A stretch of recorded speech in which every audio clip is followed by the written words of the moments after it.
Alright. And we're live with Kerbal Space Program. Let's just start the countdown here. We're going to be exploring the furthest reaches of the Kerbal Sphere today. Looking at the moon, maybe Minimus, I don't know. But join us as we get our brave Kerbals onto their mission, Uncharted Space. Uncovering the mysteries of space. Mysteries of their little solar system. Starting here in about a minute 48 seconds. T-minus a minute 44. Give people a chance to tune in, sign in, whatever they want to do. If they want to watch, if they want to be here to watch the Kerbal Space Program, you can. And you can leave a message in the chat. It'll show up right now if you do. And if you don't, then T-minus 25 seconds and we'll be into the game. And hopefully I just notice it. Because I don't know. I guess we'll see. T-minus a minute and 18, 17, 16.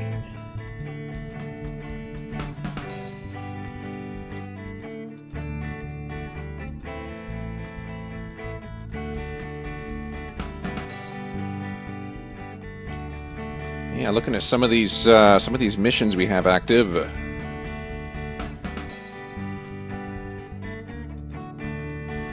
Some of these we could do.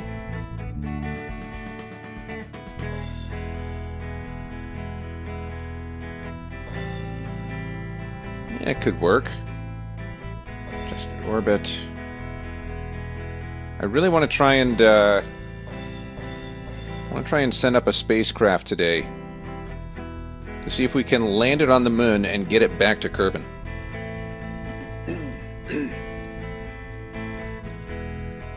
Think it'll work? We could rendezvous 2 spacecraft over Kerbin. Actually, I think I might just do that before landing it. I think that would work.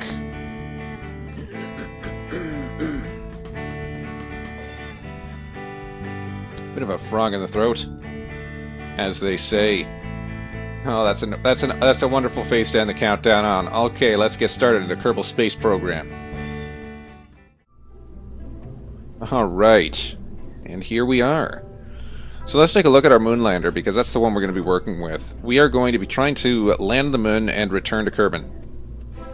Now, how, pray tell, do you suppose we will do that? Well, let's take a look. Have a nice little drink of water here. Make sure my vocal cords continue to function the way that I expect them to, because you never know. You know, sometimes they won't. Okay, so here's what we got. Now the question is, if I go into vacuum mode here, what do we got? We got 2,000. We got about 4,000. We got about 6,000 worth of delta V here. What if? Now just hear me out here. What if I extend this fuel tank a little bit further? What's our delta V now? 3322.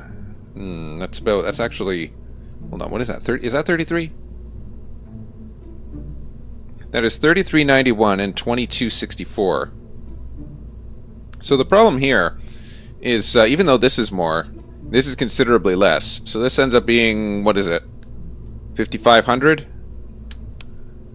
5,500 is not nearly enough as compared to what we had here. What was this? It's 28 and 22. So that was about 5,000. Yeah, you know what? That's actually 5,500 is about 500 meters per second more. But it's not enough more to be actually that big of a difference, really. You think? Hold on. Let's. Okay, we'll save that and continue. Let's just try, if you will. Let's try like just a miniature, as small as possible spacecraft here. Right, so we'll have this thing. And we will have our little engine, our little Terrier engine, to try and land us on the moon. Right? We will have a small inline reaction wheel, and we will have a battery. The battery is just for electricity, and then, of course, for these guys. Alright, so there we go. This is going to need a parachute, because we're intending to land this back on Kerbin once we get back from space. So, add a couple of these. And a couple of these. Okay. So what is this? This is 2110 in vacuum. Altitude is 520. So 2110. even if we were to land this on the surface of the moon, the problem is, yeah, 2110 will get us back, but we need to land this completely intact, which means that we can't consider this as being usable matter. We can't burn that. So we need to build something bigger that is going to land on the moon, which is going to be the tough part. So let's see here. We will have a decoupler. Should we have a decoupler, actually? Because we could do the radial thing. No, I don't think the radial thing will work. So we'll do a decoupler. Okay, here's the idea here. Shorter, stabler. And do something like this. Oof, this is not looking good. This is going to be a high part count, isn't it? No, this might not work out so well. This will be too high of a part count, won't it? Mark my words. Mark them in red. No, look at that. We're already at 24 out of 30. So then we would have these other fuel boosters here. That would pretty much make up the bulk of our entire spacecraft here. So this is 3,900. This is 2,100. So this would have to be what gets us to the moon and landed. And then meanwhile, we would have these trying to get us there as well. 1,700, 33, and that's not quite enough. And look, we're out of parts. We're over part count. Okay. What if? Hold on. Let's try something a little bit more radical here. Where is... Okay, radial decoupler. Now, I don't tend to trust these radial decouplers because they tend to make things really unstable when you actually put them into service. But let's just try here for a second. That's not right on the coupler, is it? No, that's off to the side. Hold on. Make it right on the center. There we go. So here we got these four. This is 1,700, and then 1,300, and then this is only 17, and then 21. Yeah. See, you got that little... And as for part count, we're bumping up against it again. I see. I see what you mean there, 404 guy. Oh yeah, thanks for mentioning that.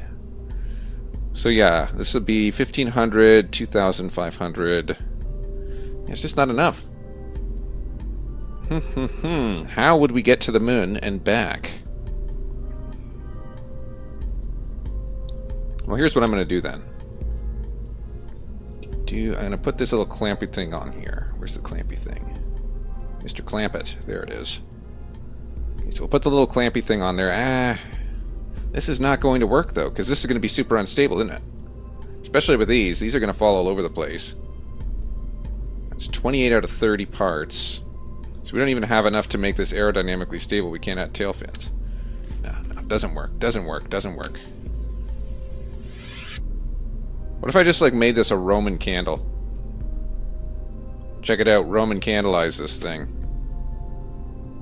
That's 28 out of 30 parts, dude. That actually works, surprisingly. This is 2,600, and then 2,700, and then 2,000. 26, 27, and then 2,000. But this is, like, the worst possible design. Like, there's no way this is going to be stable. What if? I know I'm saying what if a lot. But there's a lot of whats and a lot of ifs. And not a lot of elses. Here we go. Elses. Well, that made me think of Frozen for some reason. Ugh. Okay, so what about this? 24, 27, and 2,000. No, not enough. Just not enough. It's not enough, my friend. There's, I could, you know what I could do?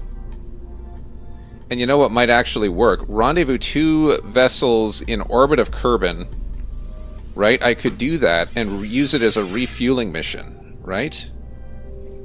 So send up one of these into orbit.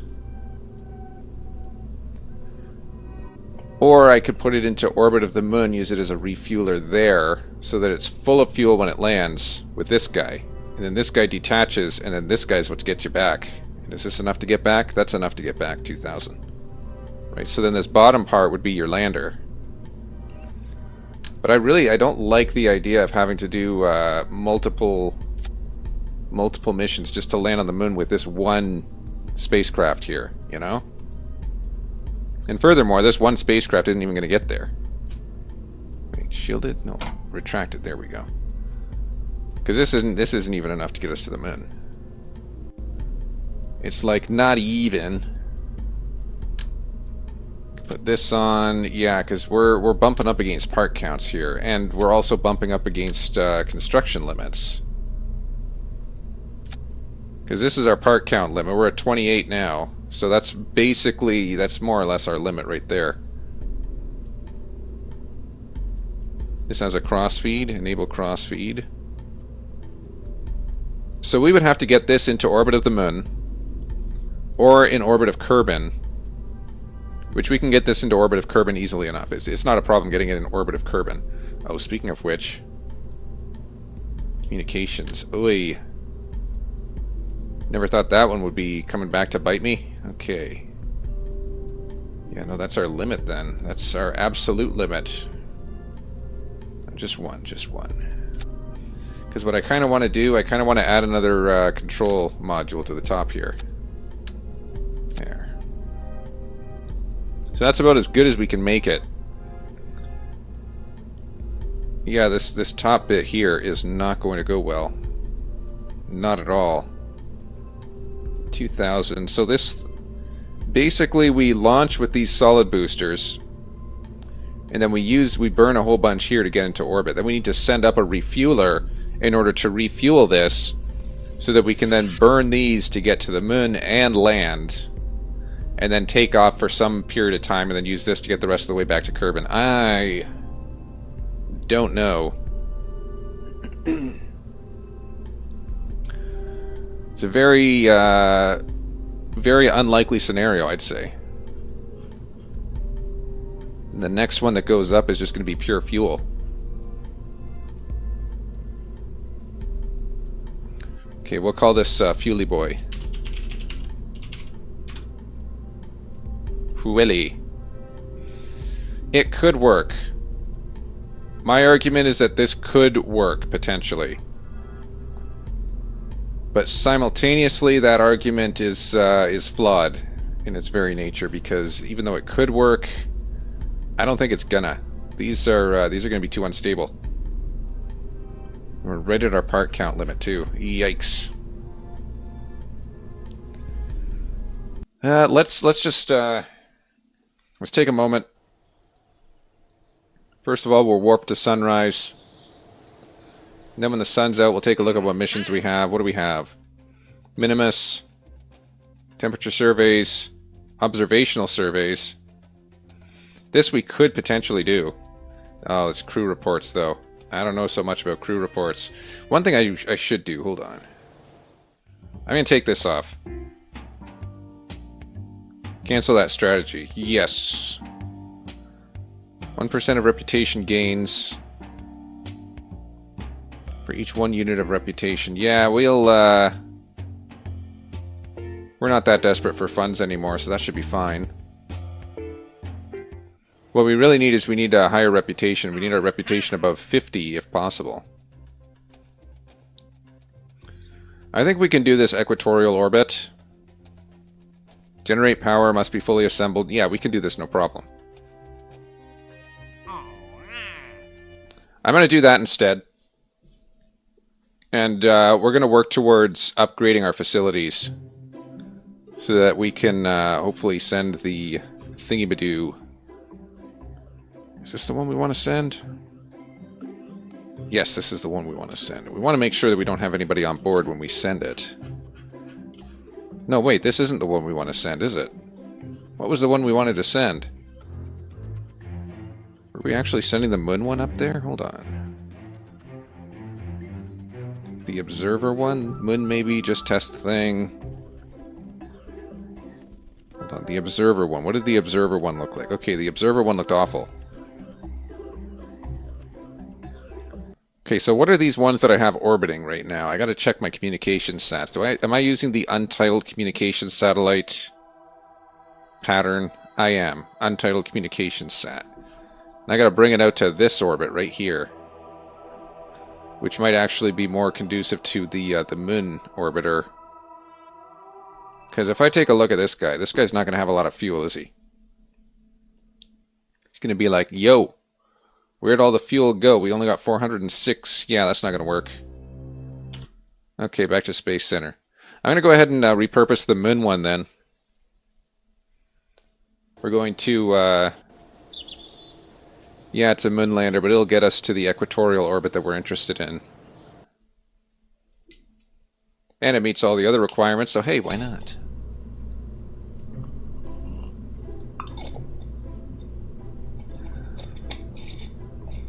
Oh, come on. This jar lid is awful. Okay. So you know what? We'll take the unmanned moonlander for 15,000. We're going to go ahead. We're going to remove a bunch of stuff from the top. We don't need this, likely.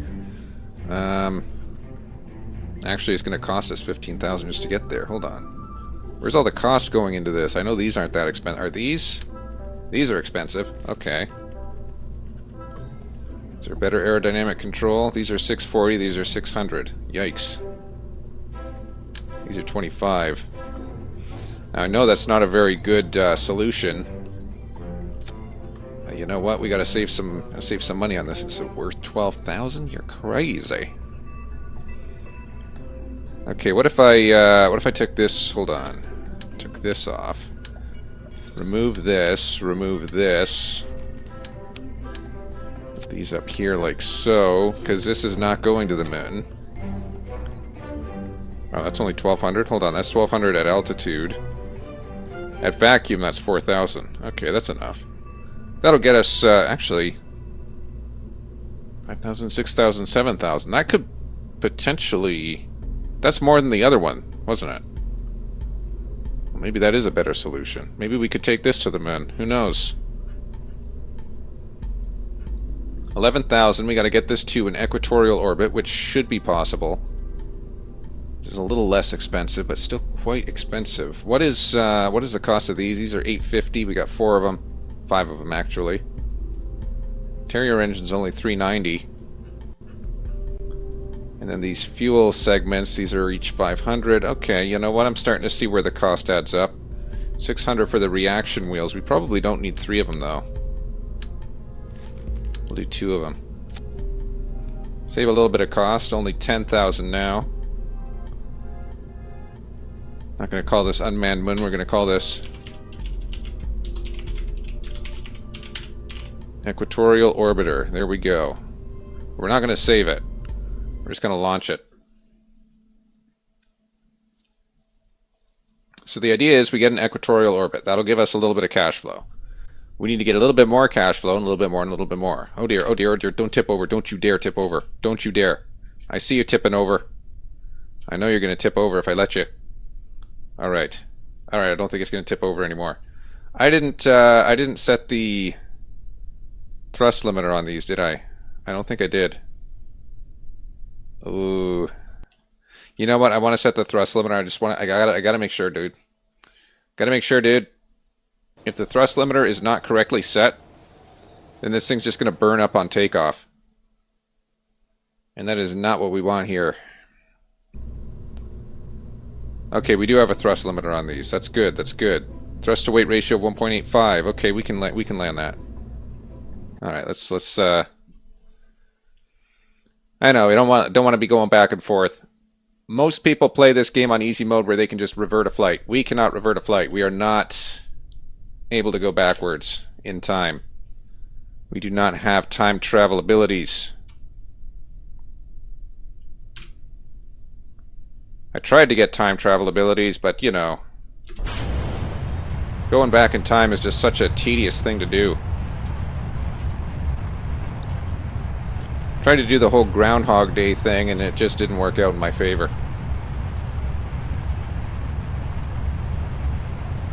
Okay, don't tip over. Okay, it's tipping to the west.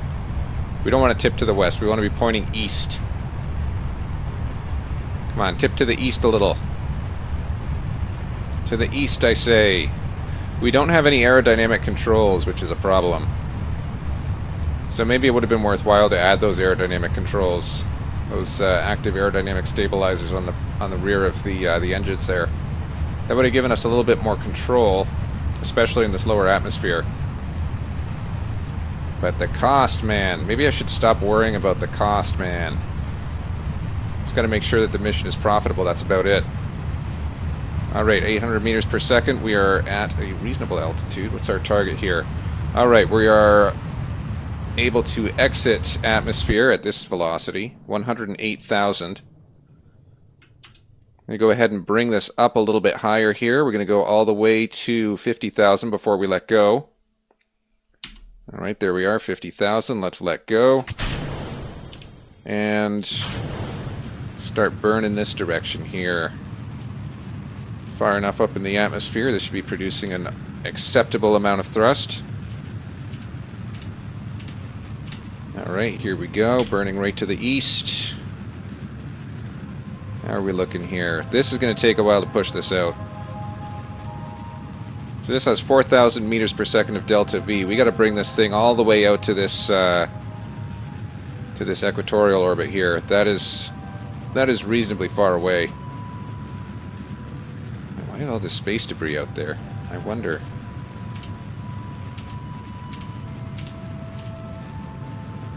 So we don't have to worry so much about the apogee. We don't have to worry about overshoot, because we're going to be shooting for this anyway, so, you know.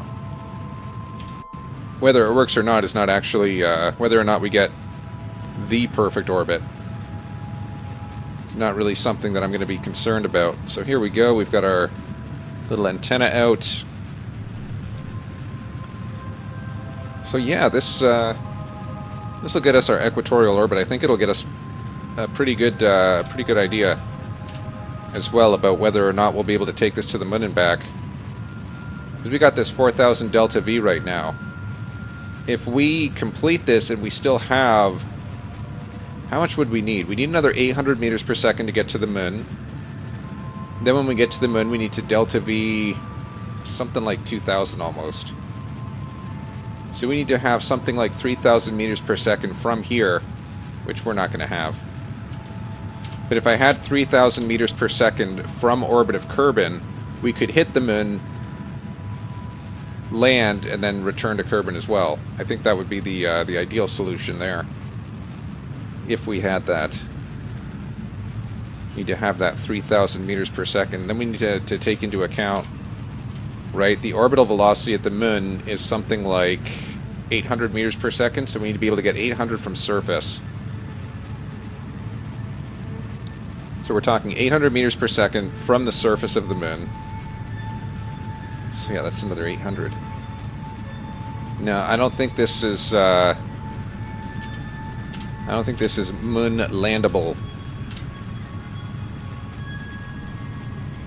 Alright, but our perigee is pushing up. We're going to be above ground in a couple of seconds here. Wait for it. Wait for it. And we have positive. There it goes. We now have positive perigee. As you see, the camera just shifted. Alright, we are now officially in orbit of Kerbin. We have 2,900 meters per second. That's not bad. 2,900 meters per second of delta V. That's not enough to get us to the moon and back, I don't think. But to get to this descending node and ascending node, apogee, perigee, I think we can get there. There's our equatorial orbiter. So we're going to be pushing out. Let's push out from down here. Go ahead and push here. Too far. Right about there. I think that'll work. So I want to get our altitude close first, then we'll play with the angles. Oh wow, that was way off. Hold on, altitude in. So that'll be our apogee. We burn for 37 seconds when we get to the point. Not bad, not bad. Wait, what's this? Is this like a warp? Do we have a warp ability from here? Is that what this green thing is? Hold on, I've never tried the green thing before. And I'm concerned. Is the green thing what I think it is, or is the green thing something else? Scary, scary. Let's put this thing in a hibernation and test the green thing. Ah! It's too fast! No! What do I do? Okay then. So that is an auto warp. Well, isn't that lovely to know? Alright, so we're pretty much ready to go here. I'm going to start burning at about T-minus 15. We'll do T-minus 20. Alright. Prepare to burn. And burn. Burning it goes, burning it goes. So what we're going to do here, we're going to hit this this apogee out here. Wow. We're burning a lot more of our delta V than I anticipated. Think we'll have enough? I hope we'll have enough. See, that's that concern I have. I don't know how to really properly gauge fuel. To say, yes, we can make it to the moon, or no, we can't. Can we get there? No, we can't. Doesn't look like it anyway. Alright, so there we go. Here's our apogee. A little bit low, if I dare say. But it is what it is. We'll fix that. We'll fix that. Trust me. Trust me, we will fix. Will fix. Not won't fix. Will fix. Okay, so there's that. Now we need to push... No, push out, push out. Out, out, out. Out, I dare say. In, I dare say. A little in, a little out. Nope, too far. Well, that's pretty close anyway. Then we just need to adjust our ascending and descending angles. It's 420 meters per second. Nice.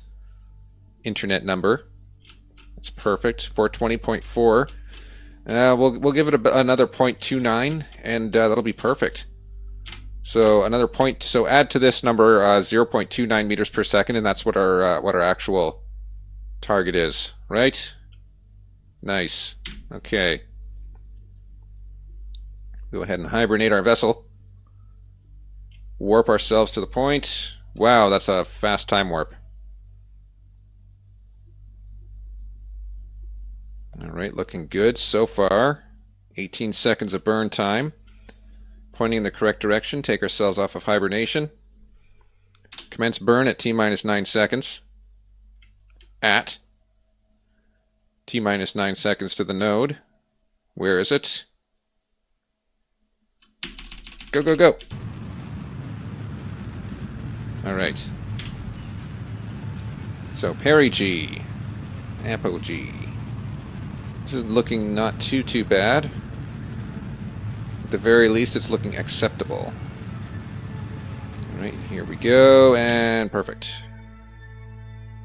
Off by 6.9 meters per second.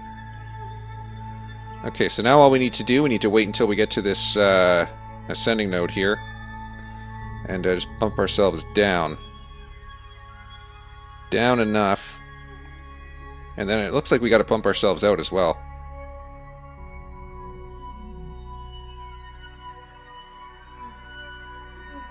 That's about as perfect as it gets, I think. Oh, not quite. Hold on. That's about as perfect as it gets, I think.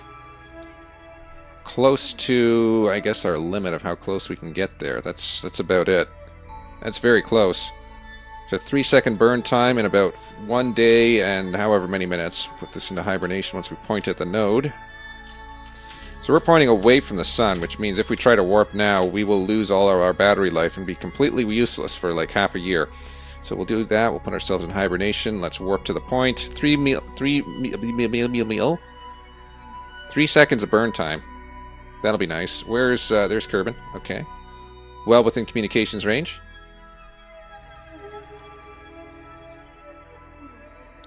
So we've got the altitudes down. It's just that ascending angle. So here we go. All right, we're at the point roughly. Ourselves out of hibernation. Here we go. And we'll burn at the node, or very close to the node. 1, 0.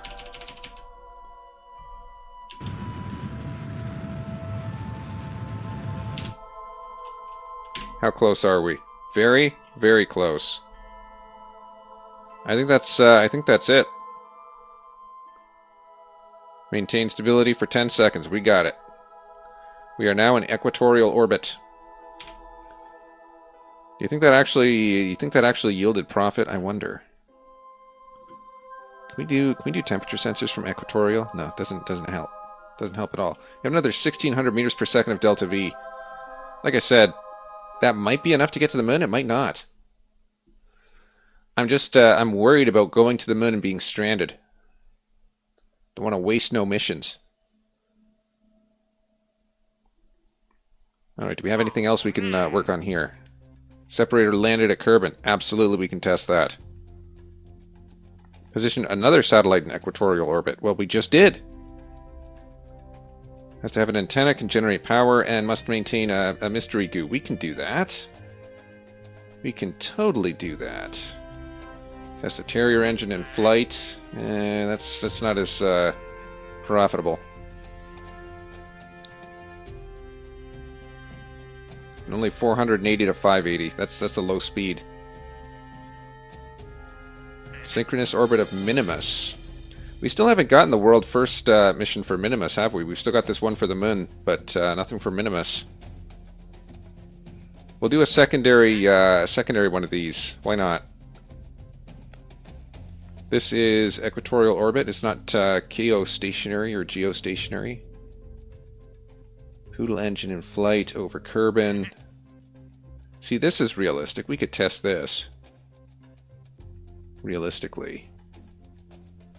Unmanned moon in an adjusted orbit of the sun. Wow, really? I don't even know how far away the unmanned moon carrier is. Like, hold on. This wants us to adjust our position around the sun, but we're in a collision course for Duna right now. Unmanned moon, ensure that the probe has an antenna and can generate power. It does. Designated orbit of the sun with minimal deviation and maintain stability. Can I do that? Hold on. Where's our mission classifier here? So we've still got communications with it minimally. Oh, but it's not telling us what this minimal deviation is. Oh, I see. Oh no, there is no way we're going to hit that. There isn't a chance. No, sir. That's going to require way too much of a delta V. No, no, no. No, no, no, no. No, no, no, no, no, no, no, no, no. No. Just no, no, no, no, no. I don't know. No, no, no, no. So test a stack separator. We can do that pretty easily. We'll just go in here. We'll drop a stack separator onto any little old thing. So there's our equatorial orbiter. Hold on. Darn. We got actually some extra room for parts if we wanted to add some. Let's save that then. That's going to be saved as an equatorial orbiter for now. So what does it want? The stack separator? This guy? Let's go ahead and test it. It is technically landed at Kerbal. So if we launch the stack separator, what doth happen? There we go. It's probably going to hit us. Ow! It hit my head. Alright, there we go. No, no, no. Hold on. Get ourselves up here. No, no, no. There, no. Okay, perfect. Perfect. Here we go. Dun dun dun dun dun dun dun dun dun dun. Dun dun dun dun dun dun dun dun dun dun dun. Our probe is rolling away. At a high speed, I might add. Oh. I broke it. Oh well. That was pretty cool, though. Alright, let's reload our orbiter here. Where is our equatorial orbiter? Where is he? Where is the guy? There it is. So 10,000. That's actually quite the investment. Quite the investment to achieve equatorial orbit. But we've got extra room for parts if we wanted to add some. So, what does it need? Can generate power? Check. Antenna? Check. Fully assembled? Check.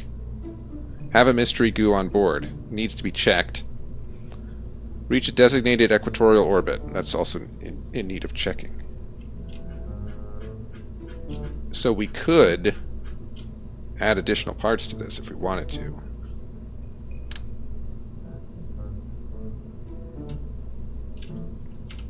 No, that's not it. There. No, no, no. No. There we go. That's what we wanted. Yeah, we have enough for an additional 4 parts. So we got these guys. These guys I think we found unuseful for the most part. Actually, useful enough. You know what? We'll leave those on there. Useful enough. The question being then, could I, It's a very uncertain question that I have here, and I have a lot of uncertainty with it. Hold on. Let me add additional control. So I'm going to add another set of control wheels. But then I'm going to try and add 2 fuel tanks. In such a way, however, hold on. I don't have enough parts though now. I need 4 parts. I could take off this guy. Take off the temperature sensor. Or the pressure. Wait, why do I have 2 temperature sensors? Wait. Did I just did that. That's my fault. My bad. Okay, so 1 temperature sensor. Could I take off 2 of these satellite dudes? You know? I wonder. Could I just do like 3 satellite, or 3 of these? Right, that is still get reasonable coverage from the sun. Reasonably. Right, that still pretty well covers it. Like if one of them gets covered up, the other one's going to be visible. And then if that one gets covered, the other one. I'm going to move this pressure dude. Oh, dude. Pressure dude. There. Right there. Okay, so do I have 4 parts? I have 4 parts. So what I wanted to do is I wanted to see if I add radial couplers. Oops. Just 2. 2 radial couplers. Can I add reserve fuel to this?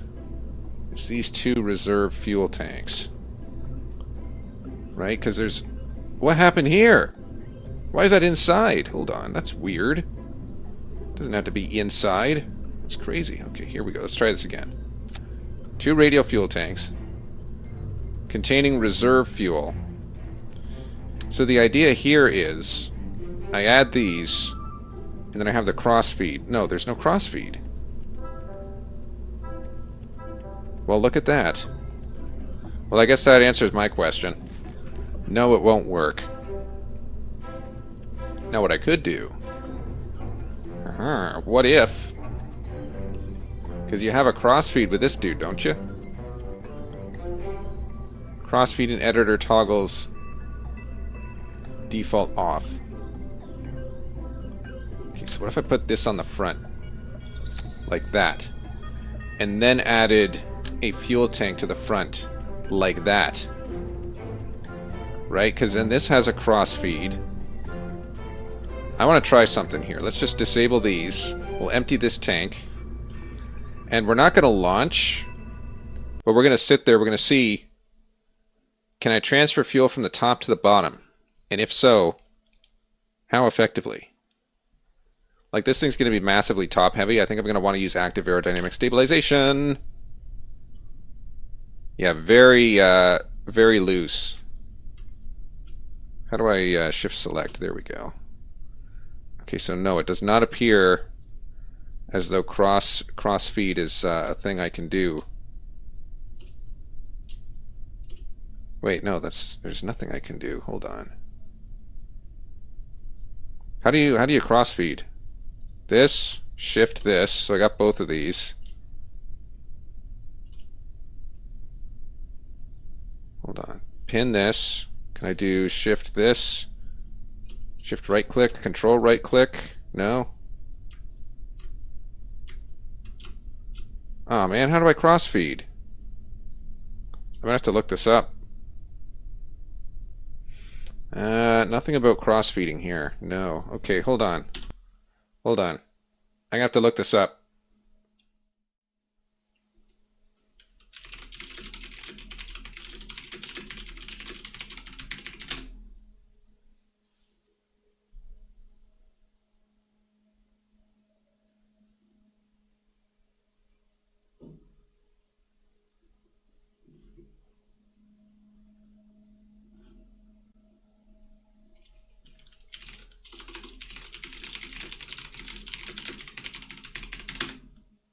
Trying to find how to crossfeed.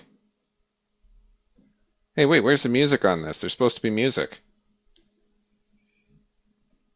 Alt click.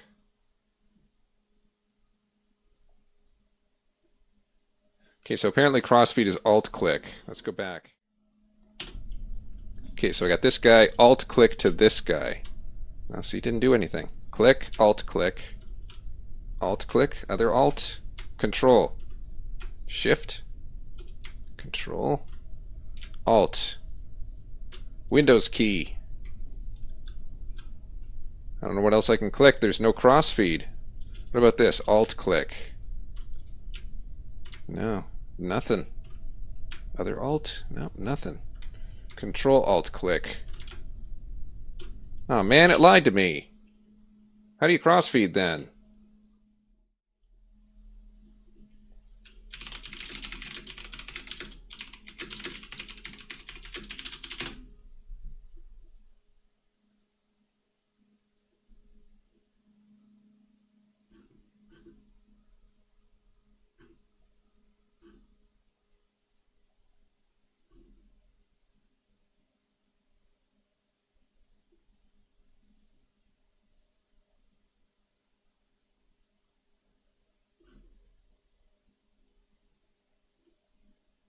Right shift.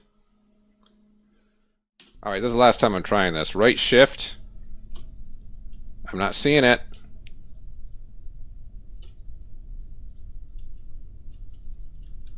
Nope, there's no option for crossfeeding here.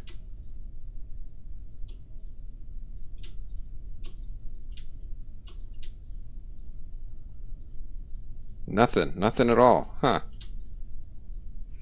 Darn it, how do you crossfeed my... This is ridiculous. Hold on. I'm actually going to go ahead and pause the stream here while I figure this garbage out.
figured it out.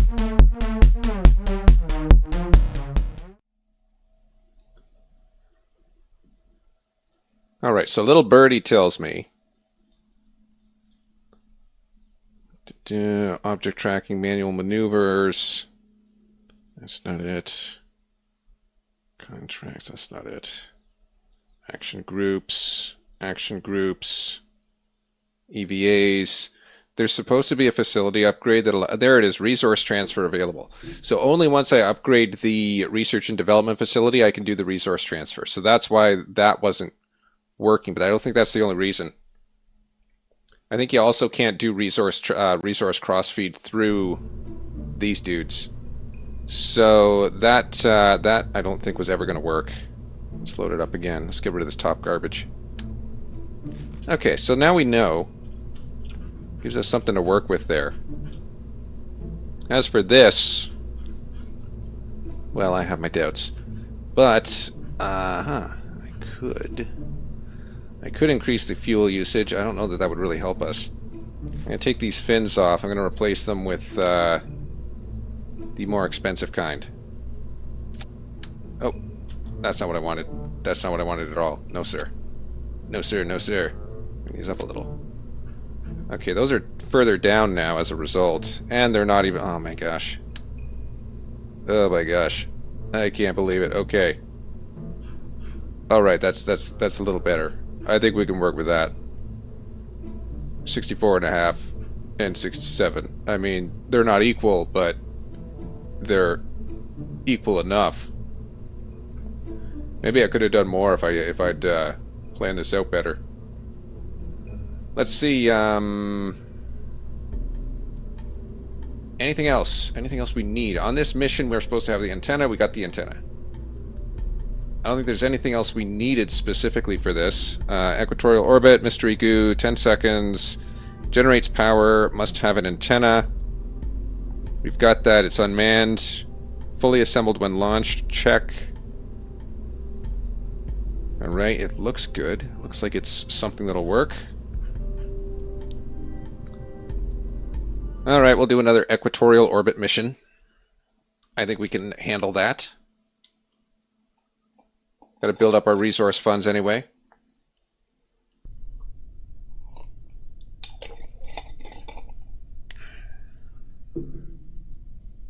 All right. Stability set.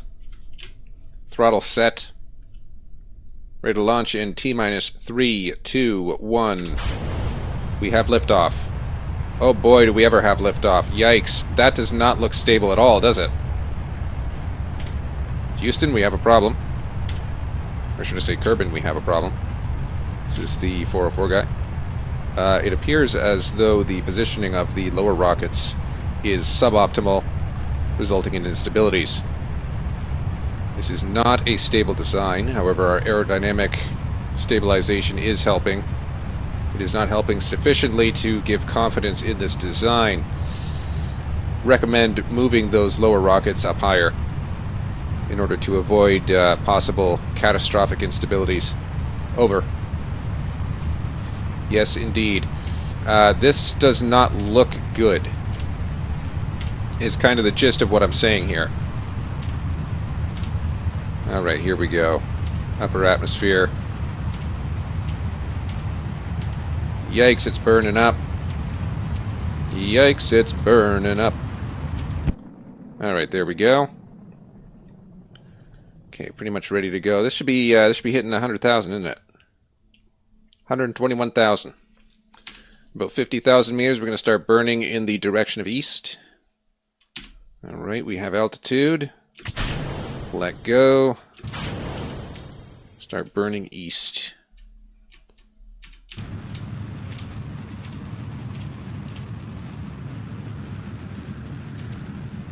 And since we're in this direction, we might as well deploy antennas. Calling antenna deployment. Antenna deployed. It is dark out here, Kerbal. It is dark out here. I can't see anything. Alright, so the idea here... Basically, we're going to hit another equatorial... Oh, wait, whoa, whoa, what is this orbit? This is not an equatorial... Oh my gosh. It's just, it's not the same orbit as this guy. It's a much dumber one. It's a much dumber orbit that we are seeking to hit. Very well. We will attempt this much dumber orbit. And once we accomplish this, we will see what happens. Alright, what are we at? We are at still negative perigee. We have another 3,000 meters per second worth of burn. Look at this thing. This thing's like a car, almost. It's much bigger than a car. It's like a transport truck. Transport truck in space. Wait, what is that? 30, that's what we just let go of, isn't it? That's the thing we just separated from. Fear not, for that is the thing we separated from moments ago. Making its way into space, where it will eventually make its way back to the ground. Safely, securely, it will not land on anybody's head. There's at least a 93% chance that it will be fine. I lied. 19.3, that's 19.3% chance that it will be fine.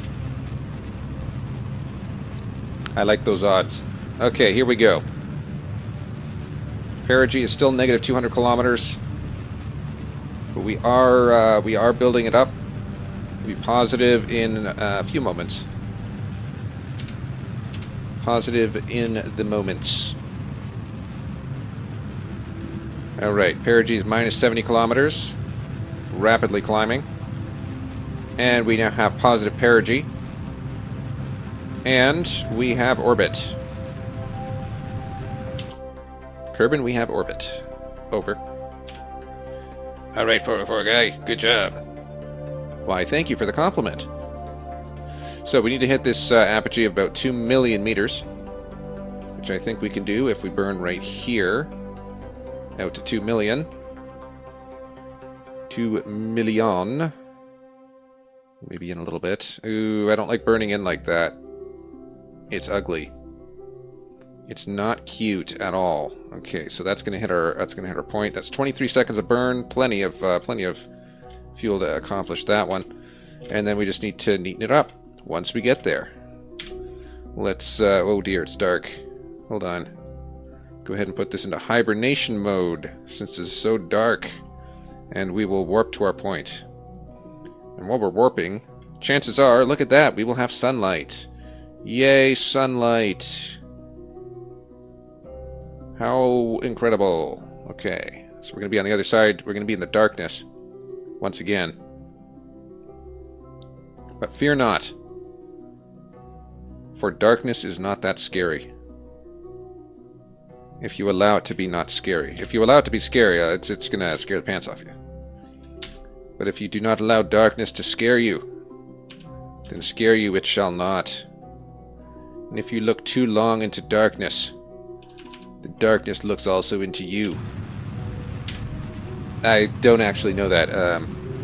I think darkness isn't actually a thing. It's like a lack of something. It's a lack of energy, really. Because light is really just electromagnetic waves.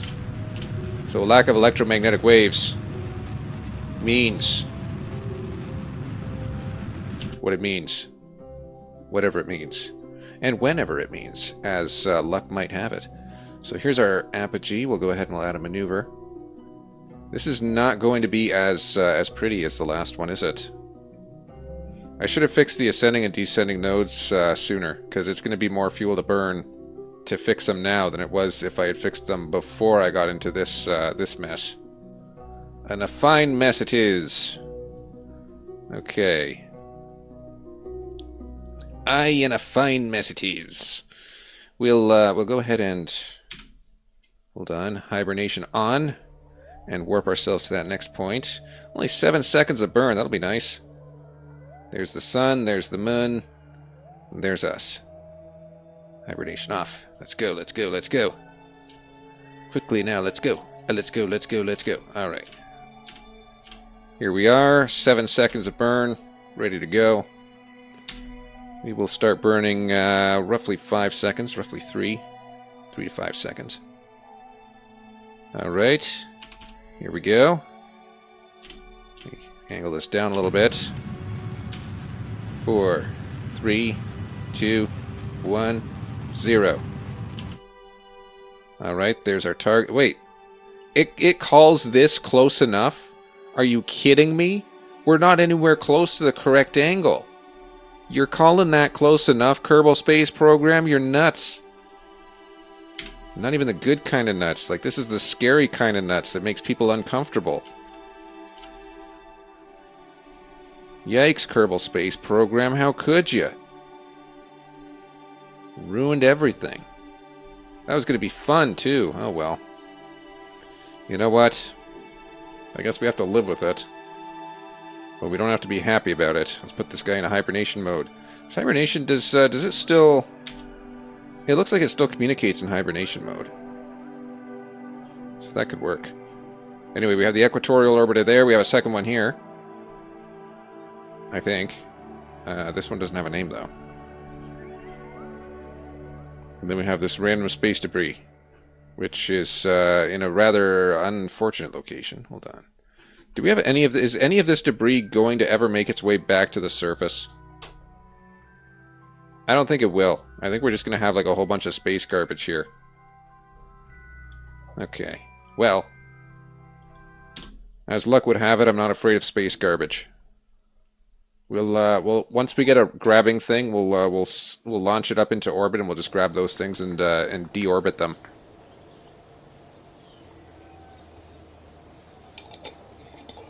Of course, that's a ways away. What other missions do we have? Orbital and suborbital flights and back. Science data from space around the moon, we can definitely do that. From space around Kerbin, we can definitely do that. Testing a poodle. Ferrying tourists. Nah, bruh. So we'll get scientific data from space around Kerbin and from space around the moon. And hopefully that'll bring us a little bit of... Because, you know, I disabled the other thing. The other mission. Or the strategy. The one that was taking away our reputation. We disabled that. So now we should get full reputation points. Which will be nice. Let's send the temperature information. Okay, that's space around Kerbin. Now let's go to the moon. There's the moon. Let's switch to this guy. We shall switch to this guy, and we shall check what the temperature is.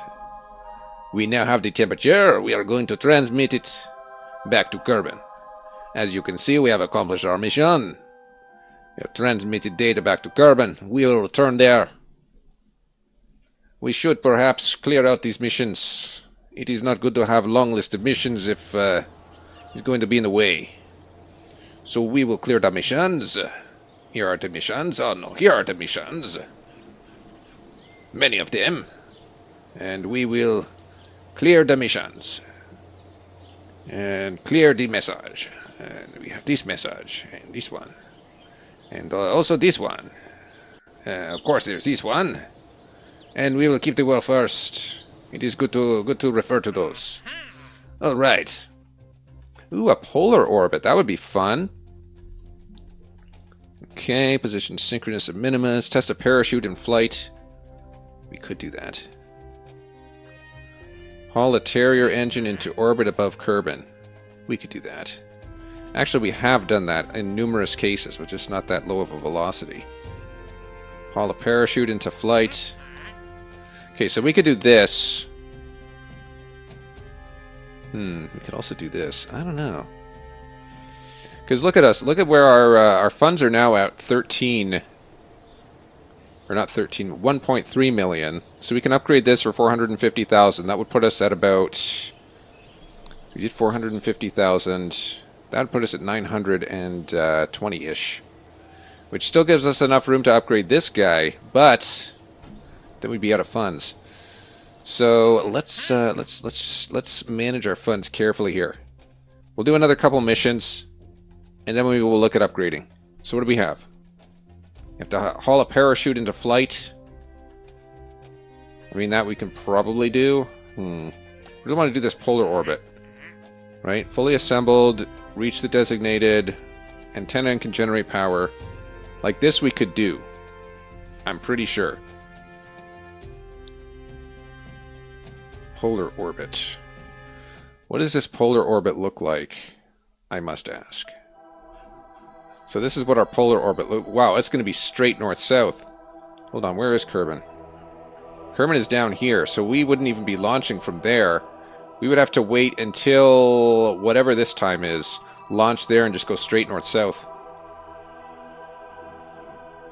Or not even there. No, that's the wrong side of the planet. We'd have to go straight north from there in order to get this pattern. That is one heck of a crazy orbit we're going to get there.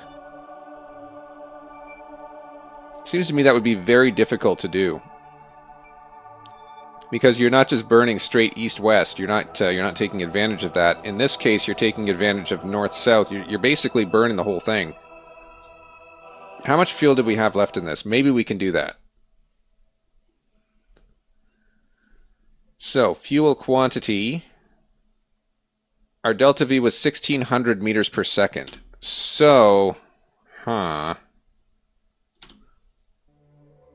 on, is this hibernated? This is not hibernated. Okay, so if I did this, how to maneuver here? Zoop, zoop, zoop, zoop. We actually, you know what? That works. We could potentially do that, I think, because we have just enough. Just enough fuel. So let's get rid of this. We're not doing that. We're launching a new one. We're gonna go for the polar orbit. We're going to go for it. We're going to take temperature measurements. We're going to take pressure measurements, everything over the North Pole. Just in time for Christmas. And then we can tell Santa, hey, space is still a vacuum over the North Pole. That hasn't changed. You still can't fly in space. You'll freeze. But you know what? We still know that, which is nice. Poodle? No. Yeah, we got these Minimus missions, but we don't have the big Minimus mission, which is the world first one.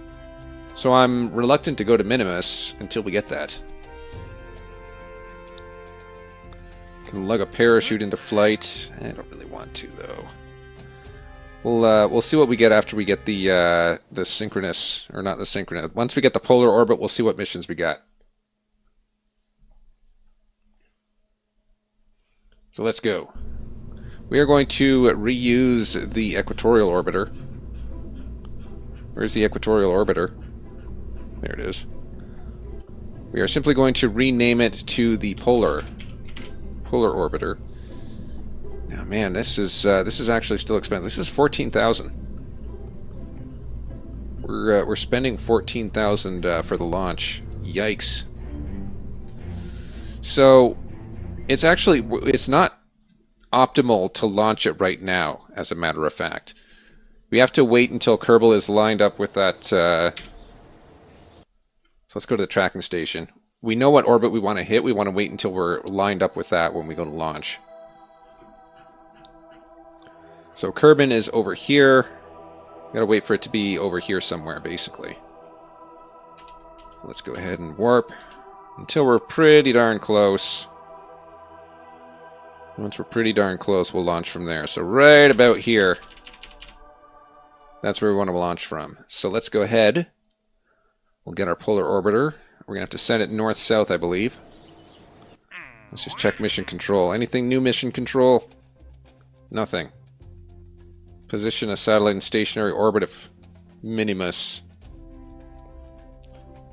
Like, that doesn't get us a lot. We actually don't have very good reputation, surprisingly enough. That's not going to work. How much does this want? Have a pilot in the station. 10-second stability. 5 Kerbals. Support. Oh, I don't know. Docking station can generate power. Must be fully assembled when launched. Oh, well, that's not going to happen at all. That's just not going to happen. Can we lug the Terrier engine into orbit? So what was this? Our advance was 19,000, so that covers the building of the constructing of the spacecraft. And then completion of this is 51,000. So we can do that. So polar orbit with reasonable deviation, has an antenna, generates power, fully assembled, 10-second stability. We can do that. That'll give us another 15. We'll be at 1450. At 1450, we can upgrade this, and we will have 100,000 left over. So at that point, I think we can upgrade our assembly building and our science facility.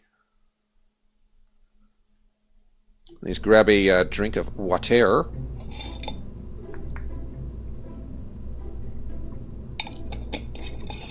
That's right, the drink of the day. Water. Okay, here we go. This looks... Oh, yes, I forgot. 404 guy's mission control memo. Here we go.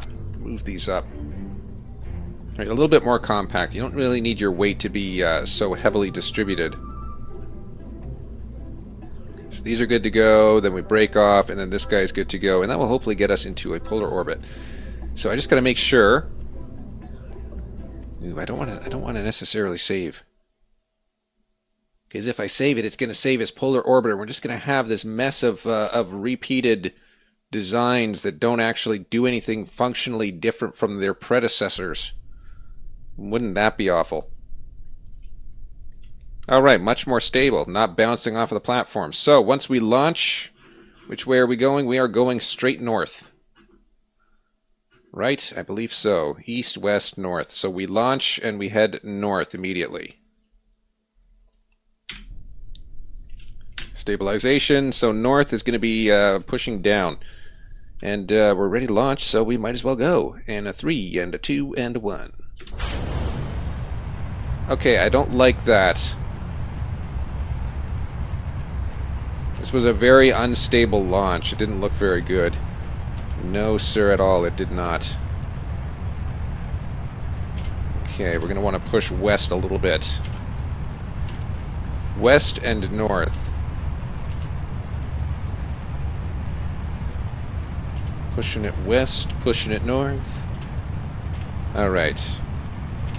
Luckily, it's a Galilean frame of reference, so the fact that we're pushing north and west shouldn't technically cause any issues, unless this asymmetrical drag causes an issue. But, yeah, it's not axis symmetric. It is symmetric about these two planes of symmetry, but since we're going north and west, it's not quite axis symmetric. I probably should have, probably should twist our spacecraft so that it is axis symmetric, but alas, it is not axis symmetric. I guess we can live with that. For the most part, as long as we're close to that velocity vector, it's not going to be an issue. Our orbit is basically straight up and down, which is not optimal. Let's get up to 50,000 here. All right, 50,000 meters. We will decouple. And decouple again. And we want to be basically heading north-south-ish for the most part, so we'll go ahead and go here. Now, how's that looking here? This is not looking terrible. This is looking okay. Matter of fact, it's looking pretty good. So once that works, we're going to be, yeah, we'll actually be pretty close to this. 17-degree angle of ascending node. Now we could theoretically modify that as we go here. Right, because it's minus 13, minus 14. The only thing is we're not quite aligned anyway. So it wouldn't really help us to continue to try and fix that.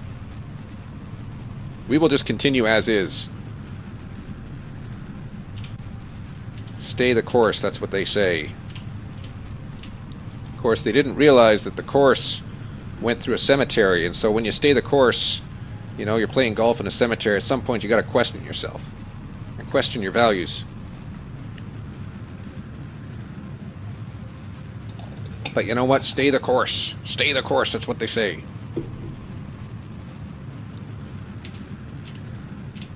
Alright. Heading north. Speaking of heading north, we have a communications satellite. We can go ahead and extend that now.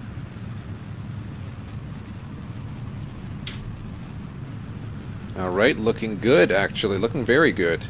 This is promising. This is a very promising looking flight.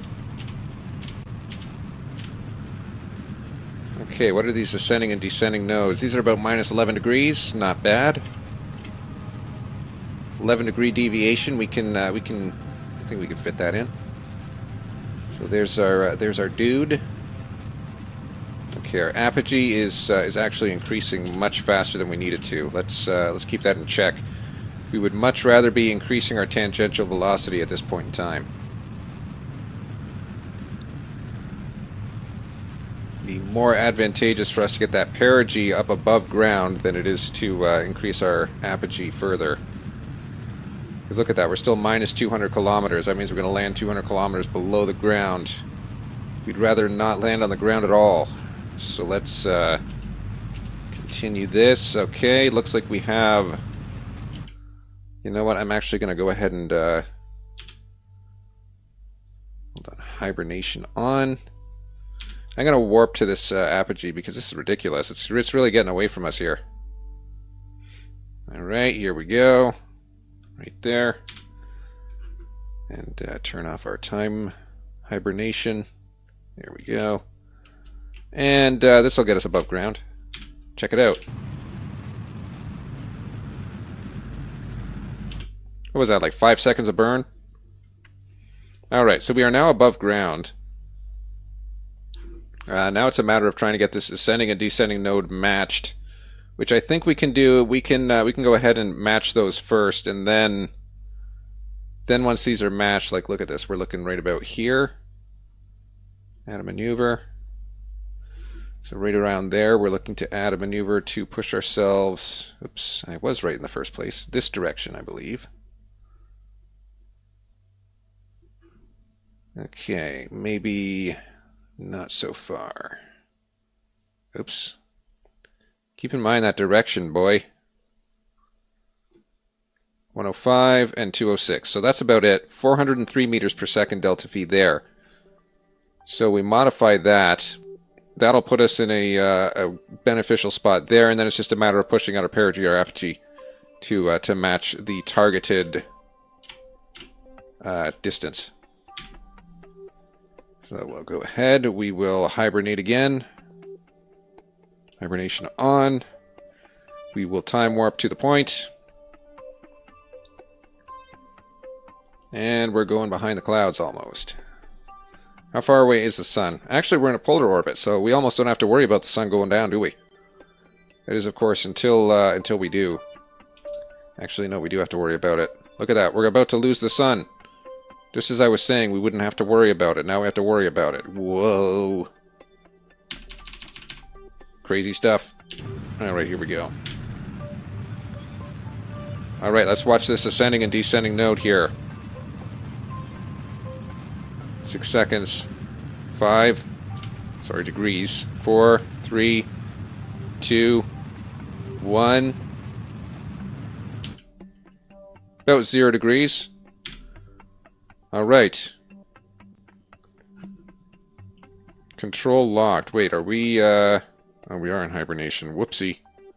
Well, that could have been disastrous. Don't ask me how, it just could have been.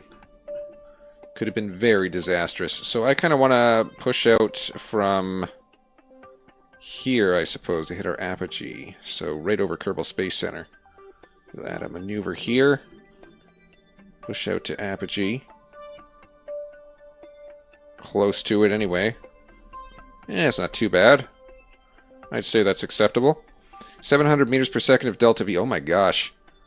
Then perigee is going to be about the same. That's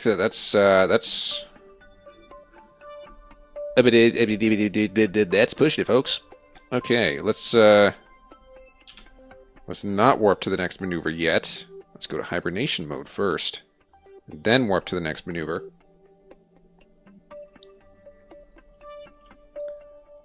Quite the crazy stuff, I dare say.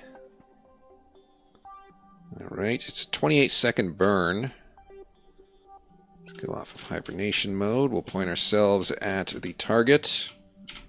Wow, you think that's going to be our best direction to burn in? You think so? Do you honestly think so? I have my doubts. We'll burn in about 15 seconds. Alright, just get that node lined up there, right about here. And let's burn. Keeping an eye, of course, on this ascending and descending node. Unfortunately, it is kind of moving a little bit. Not like what we would like to see. We would like to see that frozen at 0, but it's actually moving if you look very closely. Which is a problem. Alright, keep an eye on this apogee. It is pushing out. And right about there. That's roughly where we want it to be. Alright, still 0 degrees deviation, which is nice. So we want to go out to this apogee, and we want to push out from there. Positive direction out to there. So that's not a huge burn. It's another 400 meters per second. Give or take. You push out a little bit. No, push in. Bear in mind your direction always. Pushing it in. So that's going to be our perigee. We're just lining these up right now, really. Parity, line it up. Oh, it was lined up for a second. So there we go. That's as exact as we can get it, I think. So that'll be 12 seconds of burn, 300 meters per second. We haven't got enough. Got more than enough fuel for that. It's not even a concern. Haha. How dare you be concerned about that? Should have more faith. Okay, here we go. We'll take this, hibernate it, and we will warp to the point. All in all, I think this is very likely to prove successful. This particular mission is quite interesting, isn't it? Alright, we will warp to about 6 seconds. 6 seconds, we will hit the burn button.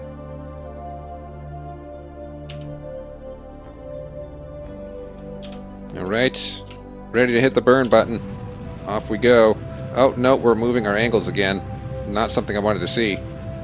Come on, angle, stay frozen at 0. Do the angle thing. Alright, apparently that's close enough. I didn't think it would be. Go ahead and hibernate again. And what are we looking at? 10 seconds stability. Got 2 check marks. Let's wait for that third. We got the third.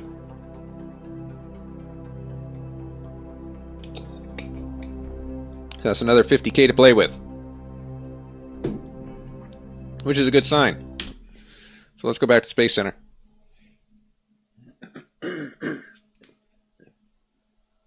So really what these missions are doing is they're building out our communication satellite base. Because we got those 2 satellites up there. Wow, I keep peeking the microphone. I gotta move this thing back. What do we got here? Another polar orbit mission, which we just proved we can do. Okay, I might do that polar orbit mission again. I might. I just might. Let me see. That's a closer orbit too. A little bit easier to hit. Could be done. But yeah, this is really building out our communication satellite base here, isn't it?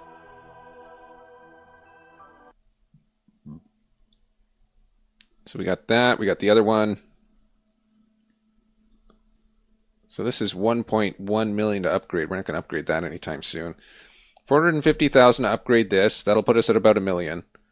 And then 902,000 to upgrade this. That'll put us at about 100,000. Then we just got to make sure that we don't lose ever again our other astronauts. Because that would be rather unfortunate. So this is our second orbit. Yeah, 51,000. That'd give us a little bit more playroom, wouldn't it? We have a mystery goo. We had a mystery goo on the last one, too. Yeah, we could do that. We will accept it. Anything else? Literally anything else. Okay, that's going to be the next big one.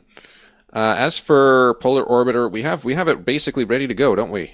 Because it has all the requisites on board already. So let's just take a look at what time we need to launch this thing. We'll take a look at that from the tracking station. So where is Kerbin going to be lined up with this thing?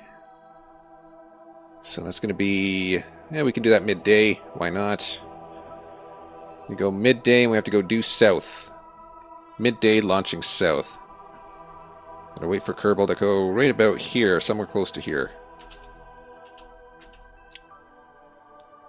As we can see, these are our beautiful little communication satellite systems.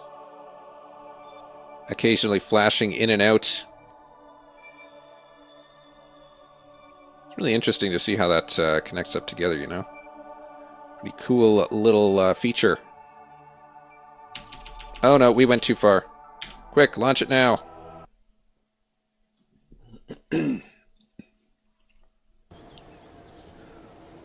Alright, Kerbin accidentally fell into the water there for a second. But don't worry, we pulled it out.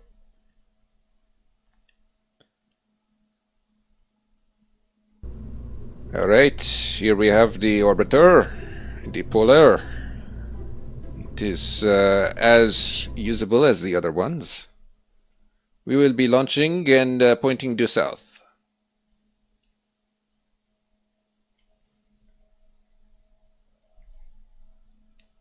Do we have due south? We have blue south, but we do not have due south.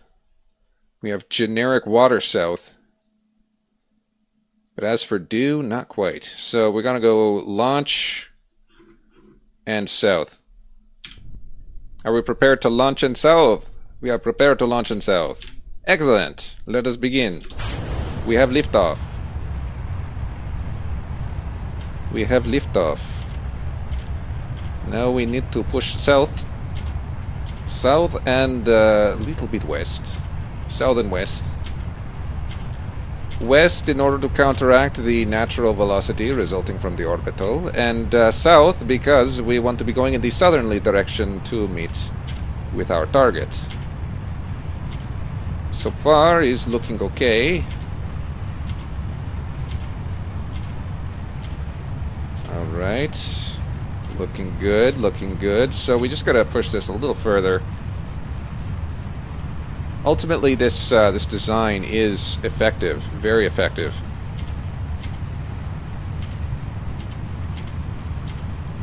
But the question remains, I mean, it's stable too, so I guess there's not much of a question with regards to stability.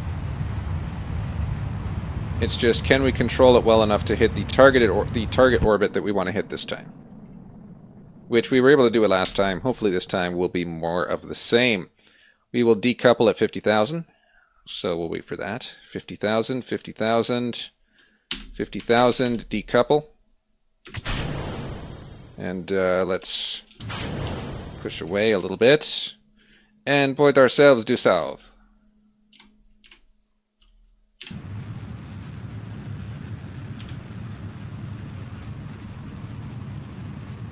Alright, we are building due south. Descending node is about 12 degrees, which is not great, but is actually decent when you consider. Do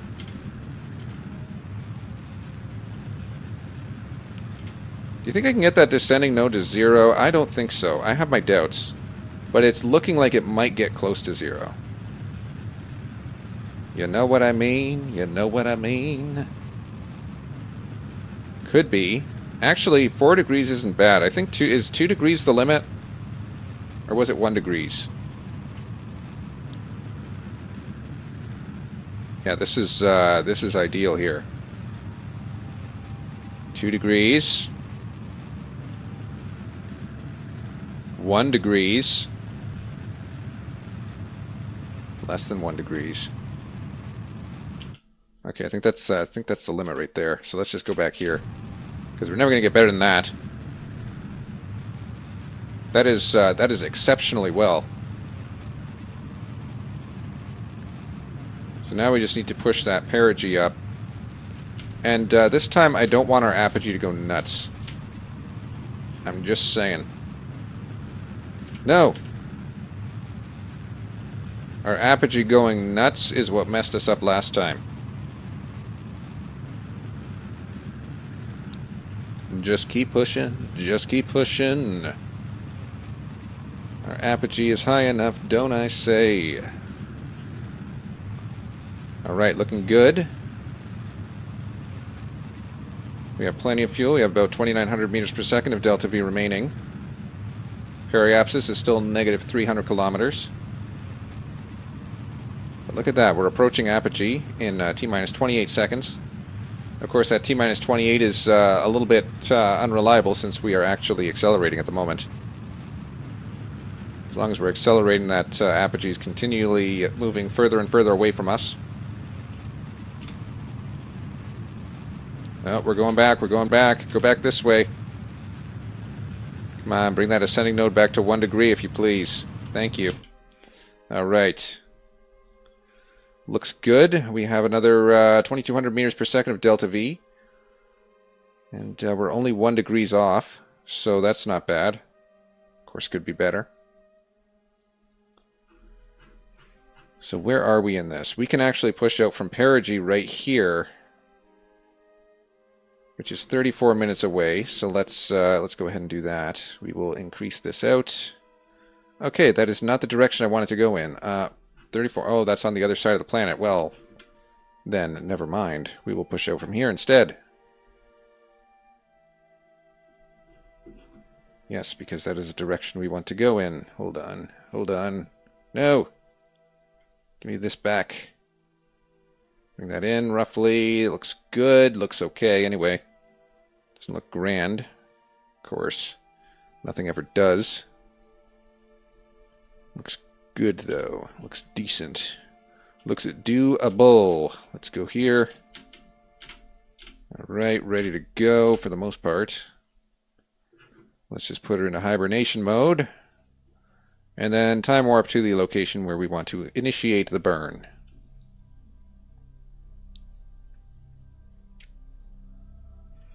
I could do a rendezvous in space easily enough. Rendezvous 2 vessels in space. I could do that. I know how to. It's just a matter of whether or not we actually need to at the moment. It doesn't stand to benefit us in any way. Okay, here we go.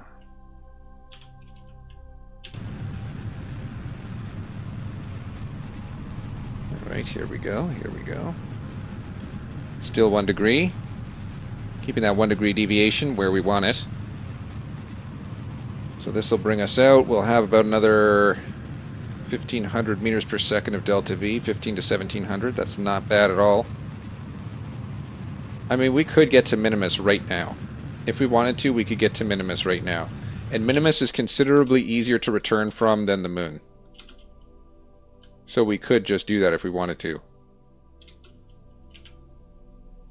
Oh.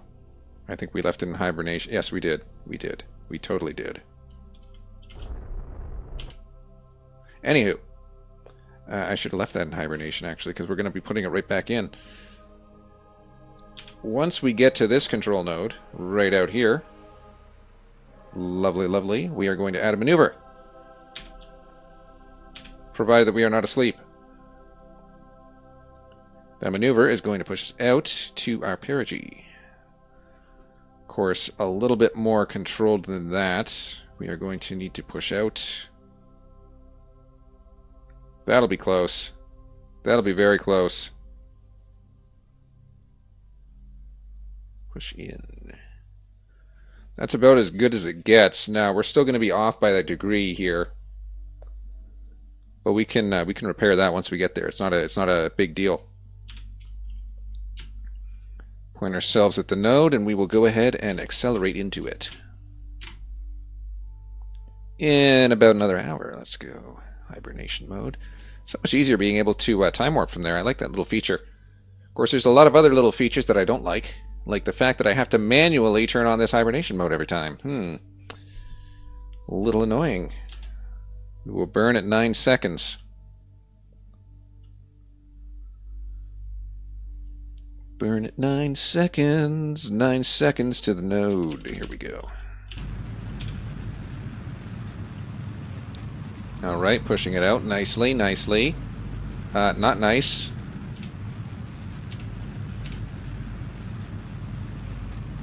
that back in. Get that descending node in position. Alright, that's not fair. I want it to be exact as can possibly be done. This is not as exact as possible. I'm kind of interested, though. Hold on. Listen to hibernation. If we were over the North Pole, let's just go here. Whoops, that's a little far away. Hold on. Oh. Okay, well, we're over the South Pole. Close enough. North Pole, South Pole, who's keeping track? Do we get better science data from there? Like, can we take this and, oh my. I didn't have the antenna extended. That could have been disastrous. Okay, so temperature doesn't matter. And nor does the goo, so none of that really matters. I guess you have to be in atmosphere for it to actually count. Or maybe you just need to be lined up better. Let's warp that a little bit further ahead. Because I'm interested. I really want to know. Because right now we are basically dead set over the polar region. Does that give us any additional science? It does not. Okay. Fair enough. Not fair enough, actually. Very upsetting. But we'll live with it.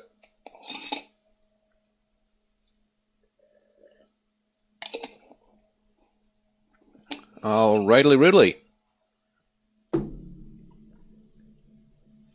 So what do we got here? Test the fuel engine. Test the swivel engine at the launch site. We can do that. Test the stack separator. We can do all of these. Hold on. Test this. Test this. Uh-huh. Tourists. Conduct temperature surveys of the moon. Nope, not doing stuff on the surface of the moon. Sorry, bud. We don't have the utilities for that. So let's do these other tests. Testing 2 things landed at Kerbin. Easy to do because you don't actually have to take into space for that. New. What are we testing? We are testing swivel engine and other things. So where's the swivel engine? There it is. Swivel engine and stack separator TS06. Alright, ready to go.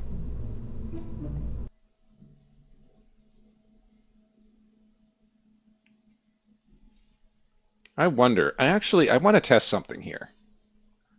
And I'm going to test it momentarily, but I think it's going to be cool.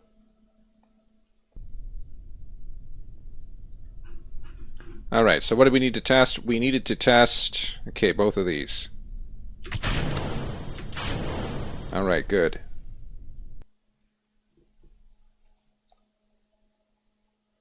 Let's hope that thing doesn't smash into the ground too quickly.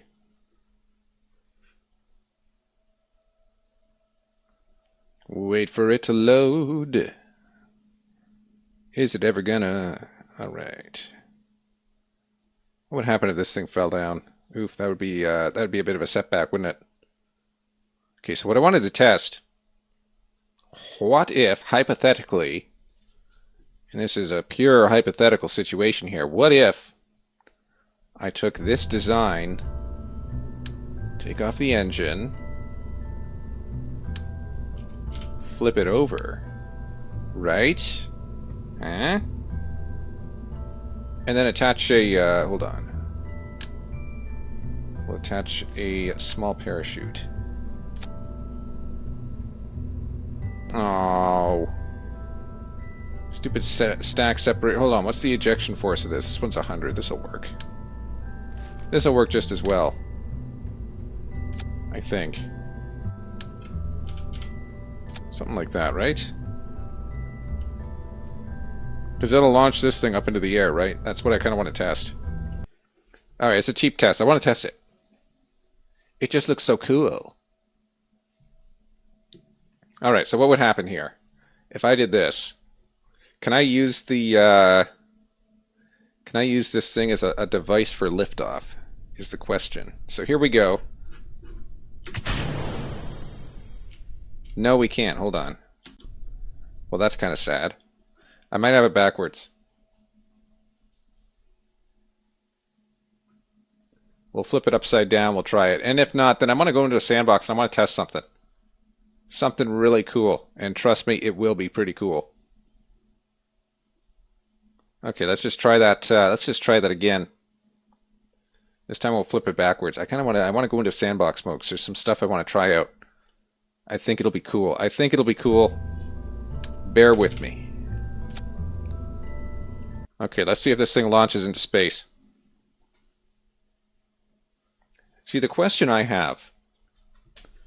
Can I use a whole bunch of stack separators to launch something into space, or would it be just too heavily done? Okay, here we go. All right, it does launch you up a little bit. Unfortunately, we can't recover it. Why not? Come on, rotate off the thing. I see you over there. There we go. Okay, there we go. Perfect. Can we recover it now? Yes. Okay. All right, I'm going to go into sandbox mode. I really want to try and test that. I want to see if it'll do something, because it might. In the off chance that it does something, that would be freaking cool. I think. All right. Let's just check. Test the Terrier engine splash down. I don't know. We still don't have that world first. Really want to get that world first. We're building up our reputation slowly. We'll get there. We'll get there. Now, for now, upgrading the vehicle assembly building, that's something I want to do. Upgrading the science facility, that's something I want to do. But we don't really have enough science to justify either. Should really continue working on that. I'm going to go ahead and save. And then we're going to take a look at a sandbox world real quick. Just bear with me while I load it up.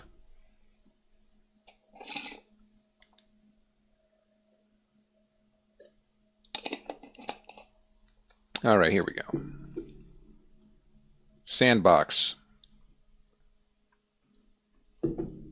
Somebody must have tested this before. I can't be the first one.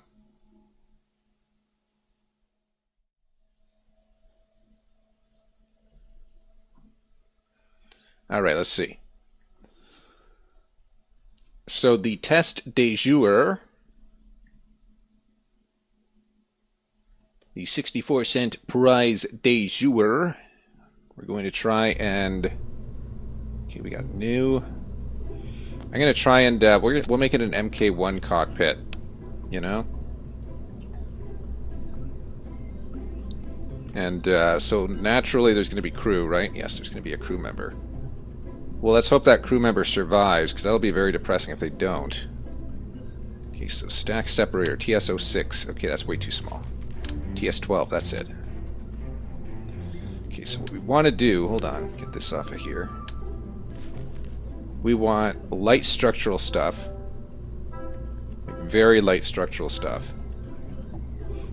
What's like the lightest we can do? Hold on, that's 0.18. We want less than that. Octagonal strut. This'll work. This'll work. Okay, so we're gonna max this out. Okay, and then we're going to add to the edge of it a couple of extras. One off of this side. Oops. One here. Nope. Nope. Nope. There. One there. Alright. Add another one on this side. One there. Okay. Okay, looking good so far. Now, stack separators. TS06. Let's give it a shot. No, no, it's got to be down here. Come on. Okay, so that's only one side. Let's try the other side. There. Now, the question is, will this get us off the ground? These are all full force, okay.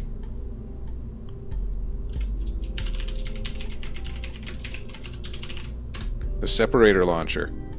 I want to see if that works. So these are all going to be in the same stage. Oh my gosh. Will it work? I don't think so. I mean, even if it does work, we don't have a parachute. But the ultimate question is, how many of these do we need to put on here before we can launch this thing into space? So here we go. Here's this thing. Ready? Aim. Fire. Okay, that barely jumped at all. That's a little sad. The thing barely bumped up off of the platform. That was nothing. If anything, it was pathetic. Okay, so that did a very terrible job. Let's refine this a little. So one thing worth asking is, how high can it launch like something lightweight? Because maybe that was just too heavy. Let's try something simpler. Let's try this dude. And we will put a stack separator on the bottom. The big one. There. Alright, let's try that. We're just going to see how high up in the air can we get with this thing, just launching that little doohickey. And will it work? The bigger question, of course. Alright, so here it is. And here we are. We have no SAS. Here's the launch. Okay, that was awful. That was much awful. Okay, we'll try that again with something better then. It's a question of, like, how badly do you need to launch the thing into the air before it'll actually take hold? Let's go over here. And if not, then another thing I want to try is just getting into orbit using those Xeon engines. Okay, so that didn't work. Gotta ask ourselves, what would work? A whole bunch of these, and then a whole bunch of stack separators. And then it's just a matter of duplicating this over and over again, isn't it? How do I copy? Reroute, rotate, move, place. Can I copy this, like Control-C? How do I duplicate? Hold on.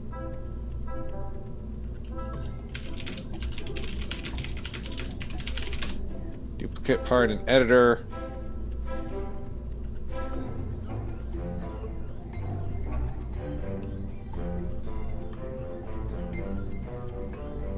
Shift left click? Is it shift or is it alt? Is it shift then? It is shift, okay. Oh wow, this is gonna look awful. And it's gonna be destructive as F.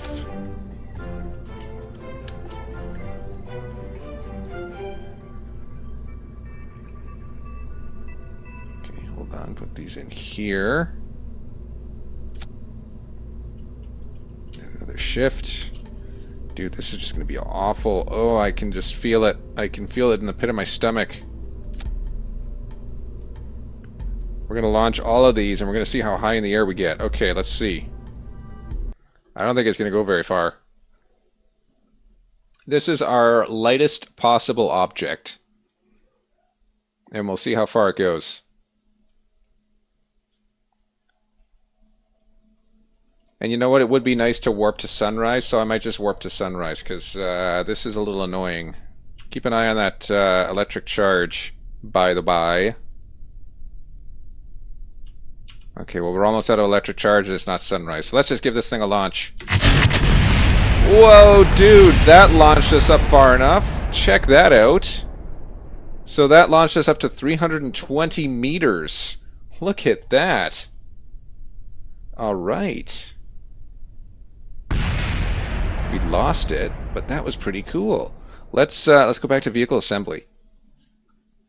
I think that's proof it'll work. Alright, so what we need to do, we need to copy this over and over and over again. So let's copy. Copy. Okay. Oh man. Man, this is gonna be tough.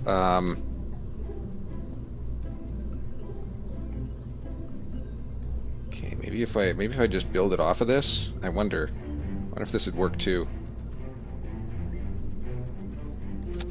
Let's try it. Shift copy.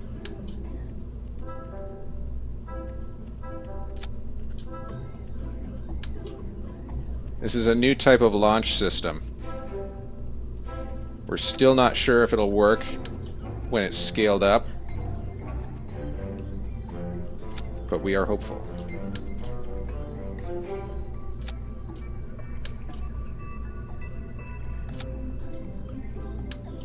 Alright, the staging on this is going to be a nightmare if we try to organize it in any way whatsoever, so we're not going to even bother trying to organize it. It's just going to be a nightmare.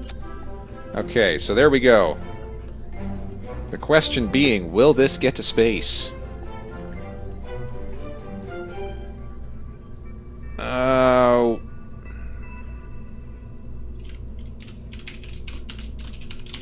Will it fly? We'll save it, because I want to warp until morning. I want to be able to see this darn thing. I don't want to be looking at a black screen the whole time. There we go.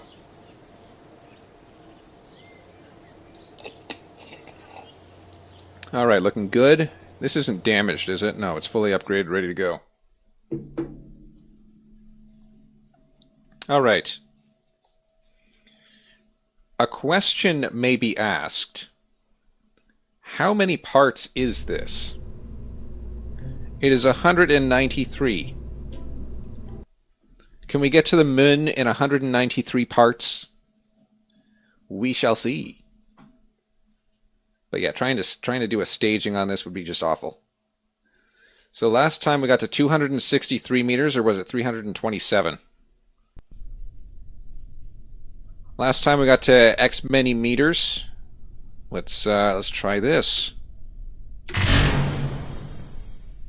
I think I just broke my... Oh my goodness. We just destroyed the launch pad, I think. No, we only got to 330 meters that time.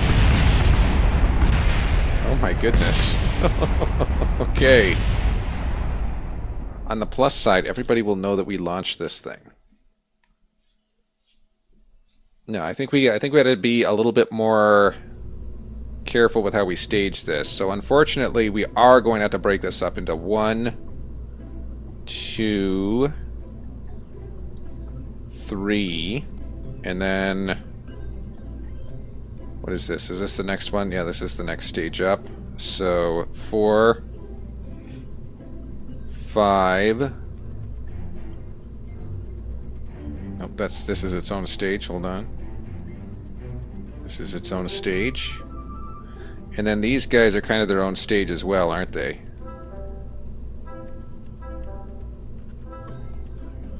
Yeah, kinda. And then these guys are kind of, these are the OGs right there. So there's our first set, then second set. No, that's backwards. First set, second set, third set, fourth. Okay. It's 193 parts. Can we at least break 1,000 meters? You know, breaking 1,000 meters, that'd be an accomplishment in itself. Because this is probably about the stupidest way to launch a vehicle I can think of. And it might work. Okay, here we go. Ready? Set 1. Set 2. Set 3. Set 4. Okay, that did not work well. That got us pretty far, though. And hey, look at that. We stuck the landing, too. Okay, this is not slowing down.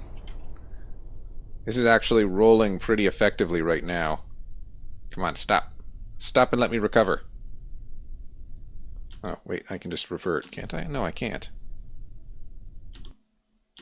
No, I can't revert? Are you kidding me? Ah. Wait, revert. There we go. I was looking in the wrong spot. Okay, so that didn't work. I have no idea why that didn't work. Okay, let's just pull this back. We'll peel this back a little bit. So what if I actually just launch it in this orientation here? I think that would work. Hold on. So here's what we are going to do. We are going to add a inline reaction wheel. No, we want light. We want light as possible, but has reaction wheels. So this is 0.1 tons, 0.04. This guy's 0.05. So actually, this would be better. This doesn't have reaction wheels, though, does it? I don't think it does. No, it doesn't have reaction wheels, but it's light AF. How much are the reaction wheels? 0.05. So 0.1 is actually a pretty good target, and we have a 0.1. This guy, remote guidance unit, it has... Doesn't it? Yes, it does. It has reaction wheels. So we might as well use this remote guidance unit to our advantage if we can. Lesson, there's anything else we could use. Does this have... No, this doesn't. This has stability assist, but it's kind of useless. Okay, well, that'll work anyway. Come on, get on my face. So we got this dude. This is gonna be our root part. Really? Why won't it root? Oh, we've already got one. That's why. Okay, root part right there. This guy, remote guidance unit. That's our root part. Next. We're going to use this octahedron. And we're going to put that on here. Right there. Now you might be thinking to yourselves, that's kind of a dumb thing to do. And you'd be right. Because we're going to do that as well. And then, actually we're not going to do that. We're going to undo it. I bet you weren't expecting that. Here's what we're going to do. Now that may look stupid. And that may look completely ridiculous. But it's not. When you think about it, it is not. When you don't think about it, it actually is. It's when you don't think about it that it becomes a problem. Okay, so right about there, I think. Yes? Is that correct? No, that's down. No, I don't want down. Come on, go in. No. In, I say. It's not going in. Probably because there's a thing in the way, isn't it? I figured that might be the case. Alright, we'll just, Oh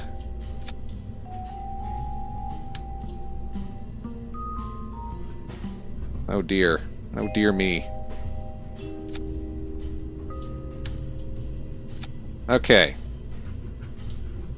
Alright, let's see how this looks. So this is our supposed launch vehicle. We're gonna have one for each. Come on, let me build this up here. Here's number 2. Okay, come on, we gotta do this here. Let me add some stages here. Just a few, just 1 or 2, you know. Don't need that many stages. Like maybe 8. Where are we going here? Number 5. Alright, let's go number 6. Alright. Alright, now this might get us somewhere. There is a distinct possibility that this will get us somewhere. Let's give it a shot. I don't want to see any naysayers out there.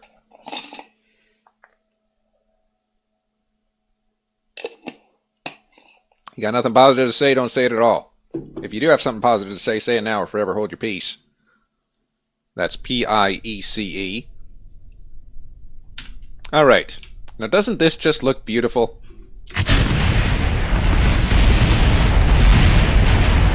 Okay, that didn't work as I had hoped. I think it's because the parts are intersecting, you know, that they don't tend to work very well when you do that. But we landed successfully enough. That was good. Which I guess is okay. We didn't get very high. Got maybe a couple 100 meters. So yeah, these larger ones, they don't do jack. Good to know. Okay, so here's the dealio as it billios. It's gonna go like this. angle them out. Right, angled out slightly, and then stack separators. Where's our stack separators? Okay, we're gonna use TSO6, even though, yeah, that's gonna be our thing. TSO6. Oopsie. Grab another TSO6, and we're gonna have 2 on this initial phase, right there. Yes. All right, now TSO6. We're gonna add another one. Oops. There we go. Oops, and another one, and another one, and another one, and another few, just a little bit down the line there. Now, to keep this all stable, of course, we're going to need some strut connectors. So we'll do that. Just every few. These should be light enough, I think, that they won't severely affect performance. Again, I think, but I can't be certain. But there's our strut connectors. Everything's nice and rigid. Now, how many of these do you think we'll need? Like 10? 1, 2. Alright. You might be thinking, you know, if you strapped a rocket on that thing, it'd be a heck of a lot easier to get to space. We're not doing this because it's easy. We're doing it because it's dumb. And then that's these 2. Okay, so these 2 are actually part of the same one. These 2, these top ones. All right. We do not do these things because they are easy. We do them because they really kind of look ridiculous, and it's funny. All right. I don't want to see no naysayers out there. Only positive vibes. Of course, gonna need the positive vibes when this thing inevitably crashes into the ground. Let's go.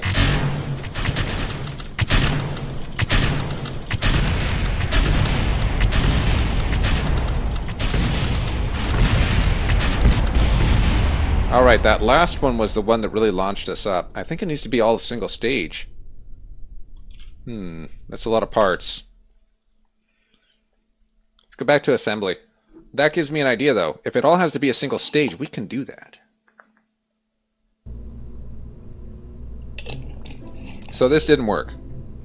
But we know why it didn't work. So let's get these off. Let's get these off. And while we're at it, we'll get these off. So here's what we'll do. So what is the lightest weight, longest we can get here? Like, we got these things. These are a bit heavy, though.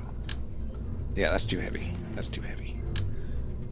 Let's add these guys. Okay, we're going to add them on like so. Alright, looks good so far. Looks good so far.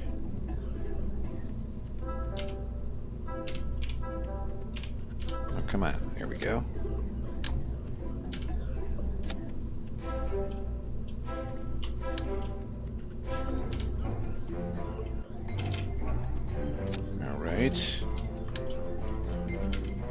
Alright.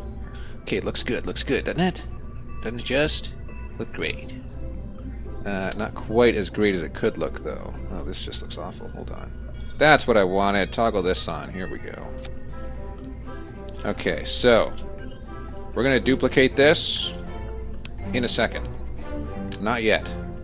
Okay, so... Oh, you know what I should have done? Scrap this. Because we need it on here, don't we? There's where we need it. Okay, so we're going to put it there, one there, and we'll put one the other side, going the other way. Like there. Okay, looks good. Looks good. And then, one on the bottom. Nope, we need some separation between those. Gotta be careful, otherwise we'll get intersecting parts. Don't want that, do we? Alright, and then the stack separators come into play. Too big. Okay, not bad. Okay, that could work. Now, multiply it by about 70 times. Best as we can, if we can get that on there. There we go. it again. Okay, do it again.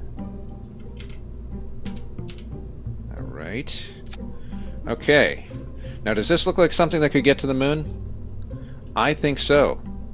But just in case, we'll add one more. Whoops, one more. I know the game doesn't want me to because it's lagging its ass off. But I think that's going to work. That is one stage. Let's go. Sorry for using the A word there, but I had to really punctuate that point home. It is going to go crazy. The game is lagging its bollocks to the wall. Will the game even support this? Will it crash? I don't know. But if this doesn't work, we're going to try something else. We'll try something else. I think I can make something else work. But we'll have to be careful with it. Okay, here we go. All right, game. I am ready for this. Are you ready for this? All right. So you might be thinking there's too many parts on this and it'll never fly. But look at us. We're 72 meters. Let's see how far above ground level we get with this. Ready? Aim. Stability. Fire. All right. Now that's the game thinking that it's got to calculate everything before it can do jack. And that's it trying to calculate stuff but failing. Now that's it actually doing something. All right, 72 meters.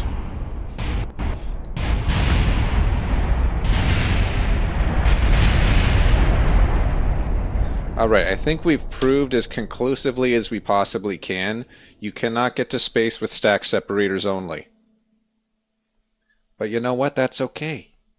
Because now we know the answer. Before we didn't. But now we know for sure, no, it will not fly. This will not get us to space. It will get us about 100 meters in the air, but it will not get us to space. So that gives us something to work with, you know? That's what science is all about. Starting somewhere, doing ridiculous garbage that probably no rational person would ever do, and then when it inevitably fails, throwing up your arms and saying, at least we learned something. What is this?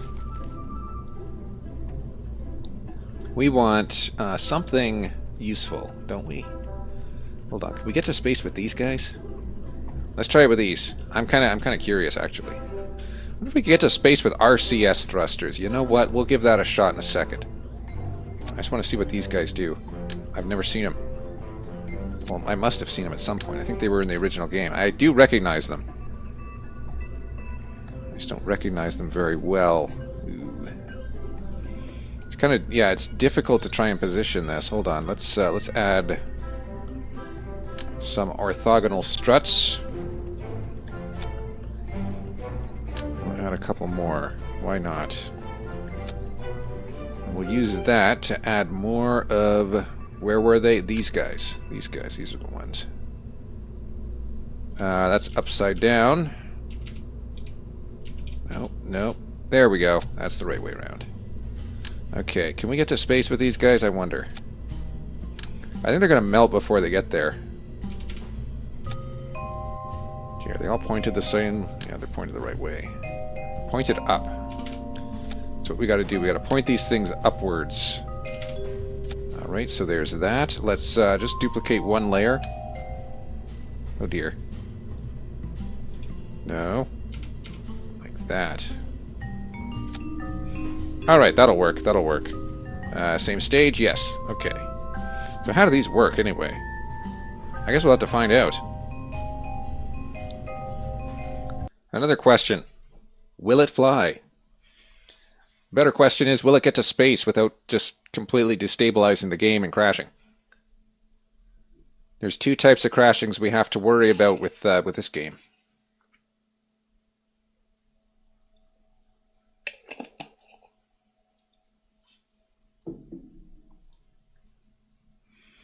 All right. Now it does have a lot to load, so we will allow it to do so. Oh no! Did they break? They must have. Whoa, dude!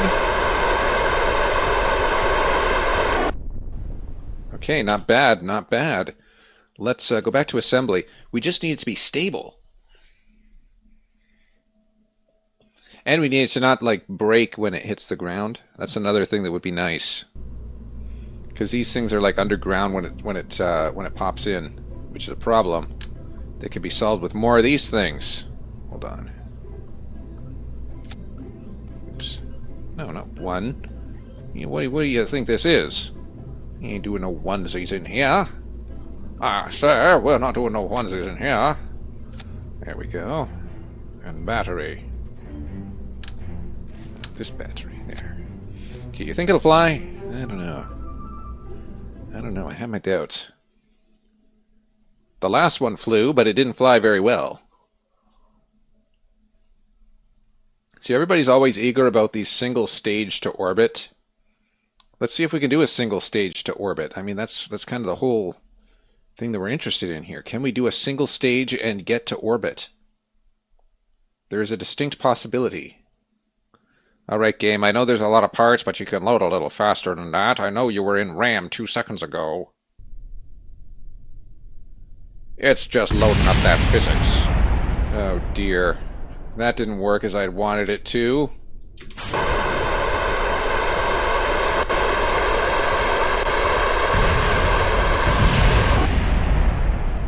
Okay. Well, now we know that there's a G-force limit. Well, there it goes. I guess it got above 1,000 meters, so that's worth saying. Yes, it will work, sort of, but not well enough to get to space. So let's try some more random stuff. I'm gonna try getting to space on a single stage. So let's go ahead and get this off and get rid of this. We'll do a remote guidance unit, and what we'll do is we'll do it with all monopropellant. There we go. How much of this do you reckon we'll need? I think we'll need quite a bit. Okay. And then, drain valve. No, we don't want no drain valve. Control. There it is. Alright, RCS ports. We need as many of these as we can get. Place anywhere, it says. I'm going to take that as literally as possible. Now, I know for a fact somebody must have done this before, using RCS ports as a means to get to space. I know somebody has to have tried this before. So I'm not doing anything original here, but you know what? It's not something that I've done before, certainly. So well, let's just give it a shot. Let's see what sticks. It could work. Oopsie. Not if I do that. Oopsie. Not if I do that. See, we're basically building our own engine here, aren't we? Okay, that was good, but not great. RCS thruster. Just add a few more of these around the outside, you know? Go, add a few more, add a few more. This'll be stable, I'm sure. I'm sure of it. What is this Wiener engine? It is a Wiener. No, it takes liquid fuel and oxidizer. I do not want no Wiener engine. It'd be crazy. Okay. Alright, you think this is good enough here? RCS thruster blocks. You think we need more? I mean, having more has never been a problem. What is our weight? Our weight is 7 tons. Yeah, we'll do more. Just a few more of these. Just to make sure, you know, that we have enough thrust. Because the last thing we want to be doing is being stuck on the tarmac with no thrust.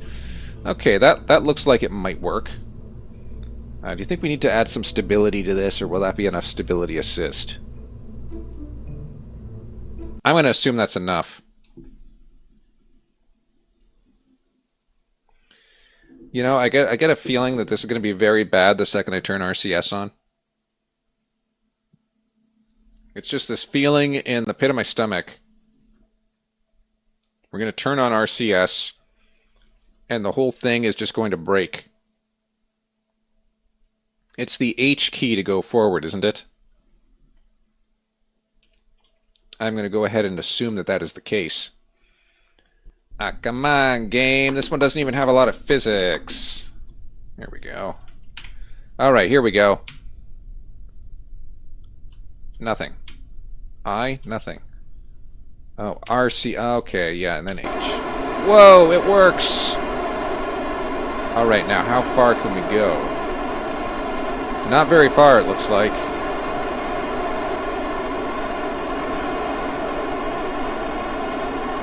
Okay, that didn't do too badly, though, you know? Look at that. That got us up to almost 1,000 meters. You know, you scale this up about 100,000 times, you might get to space. Maybe. Need a lot more, though. I don't think it would work. I have my doubts. It's a great way to blow up the launch pad, though. All right, let's be for real now.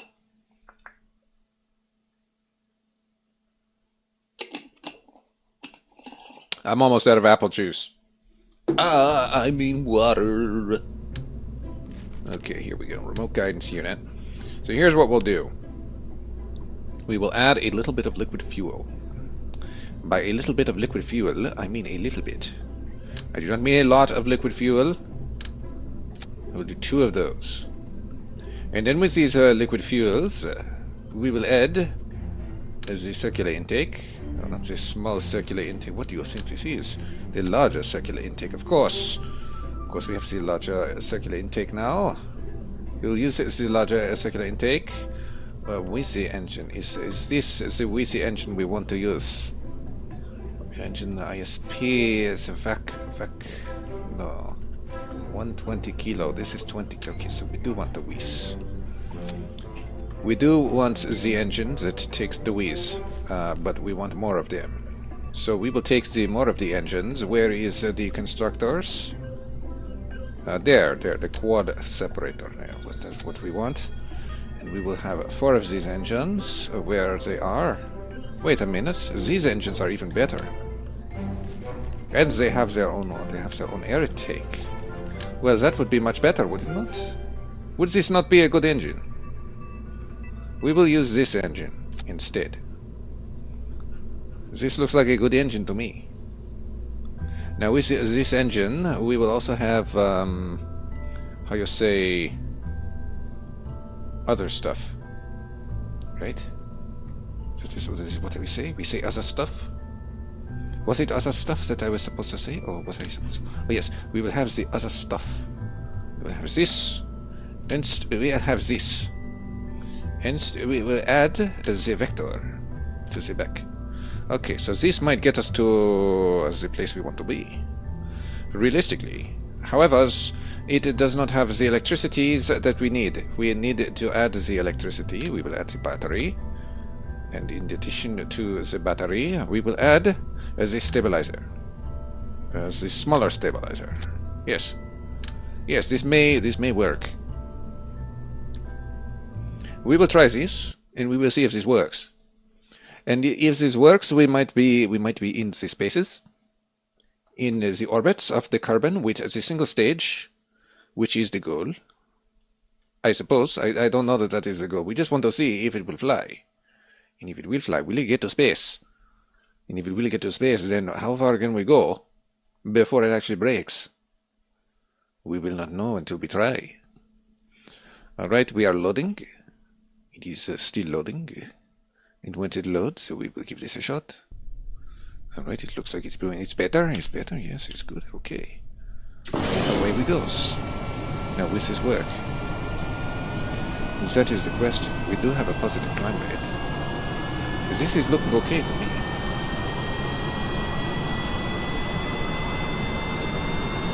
Alright. This is not bad. This is not bad at all.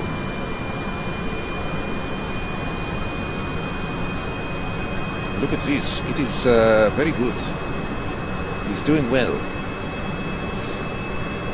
So the question is going to be, how high can this go And when it gets to that height, how difficult will it be to use? So, yeah, flow rate is decreasing. Oh no! No!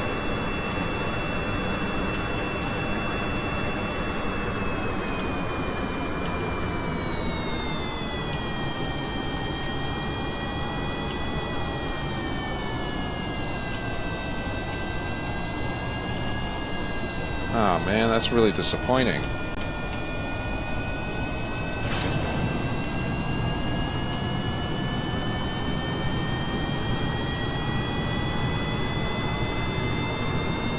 And he's not getting to space.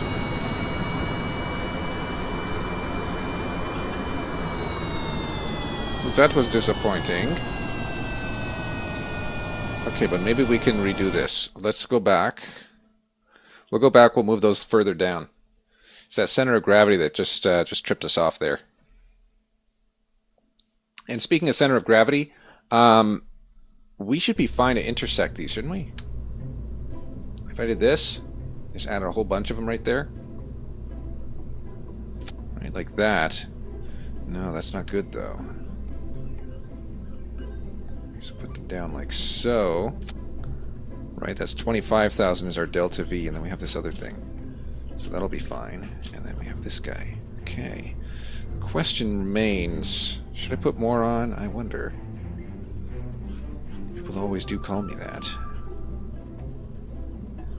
Where's our CG? Oh, CG, there it is. Yeah, it's low enough. You know what, that might work. Just in case, I'm going to add some active aerodynamic stabilization here. Just a couple of these. Right, that should help. Alright, let's see if that's actually... how far up in the atmosphere we can get with it. And when we get there, what do we do? As long as the center of gravity is much lower, that should be fine. It's kind of like a dart.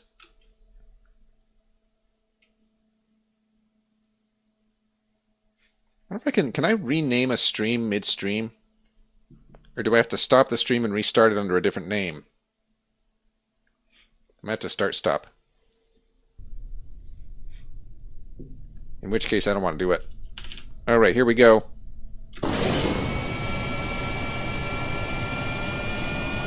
I will be off the ground momentarily. There we go. So that's a very smooth takeoff profile, isn't it?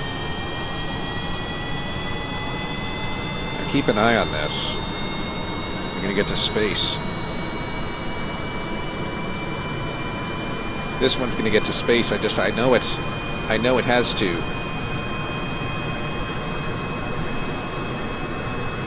I just expect that it has to. Okay, so our controls are relatively standard, or stable.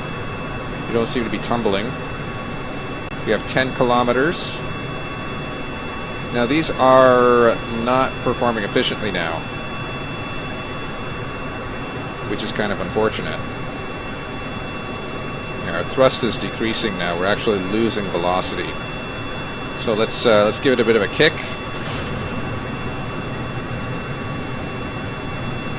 Okay, we gave it a bit of a kick. That kick did not seem to help us enough. No, it's not going to work. Not going to work. No, sir. Only 40,000. That's not going to get us to space, let alone orbit. I think these engines are too big. I really do. So what we could do... I wonder... if I get rid of these... I get rid of these... put this on, and instead of the vector engine, let's try... Let's try. You know what? It might work. Where was that aerodynamic intake? The high-speed one. There it is. Shock cone intakes there. Shocking intake. And then fancier engine for the back. 4,000. Not as efficient. But could work. Could work, couldn't it? Let's reuse this one. Hold on, what's the difference here? This one is 107 kilonewtons of thrust. Intake air, liquid fuel. Stops at under 10%, but 85 kilonewtons versus this one, which is 130 kilonewtons. I kind of like the ramjet, dude. I like the ramjet, dude. Then, I guess when we get to space, I should have a separator on here. So we'll have a separator. TSO2. Yeah, TSO2. And what we're going to do, we're going to add some batteries. Like so. And a solar array. Like so. Does this? How does this go? Oh, fancy. Okay, retract that. And we're going to add, for the halibut. This is difficult. It's most difficult. Okay, we don't need snapping on for this. Right there. Alright, we are going to add another one that goes down. No, down. There. And to that, we will be adding... Where is the xenon engines? Okay, so we'll put the Donners. The Donners and the Blitzens in the same place. And furthermore, let's... We need the xenon engine, so we need the xenon tank. Which one is the xenon tank? It's down here. It's small. Something bigger than that. There we go. The question remains, as is always the case, will it fly? No, I don't need those. I need these. Okay, good to go. 145 meters per second, but in vacuum, that's going to be 6,000 meters per second. I think that'll be fine. Alright, let's launch it. Let's launch it before lunchtime. This is going to be the last launch of the stream, but if you tuned in, then thanks a lot.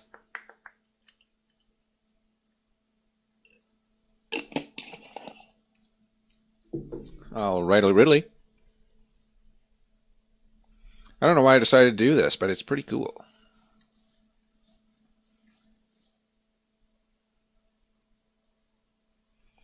Now, come on, game. I know you can load this. You loaded it before. I think I've worn a hole in my wrist. Alright, here we go.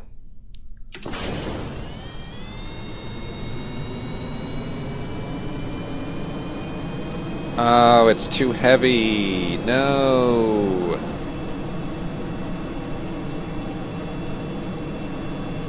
I thought it wouldn't be that heavy. Come on. Anything? Nothing. Darn. Yeah, I should have looked at I should have taken a look at that. Ooh, isn't this pretty? I should have looked at that before launch. Make sure that our thrust to weight is in spec. What is our thrust to weight here? 1.22? That should be fine. That should be just fine. Actually, that's right in the range you want it to be in. But it did not work. I wonder why. Let's just add an extra air scoop, I guess. I don't know.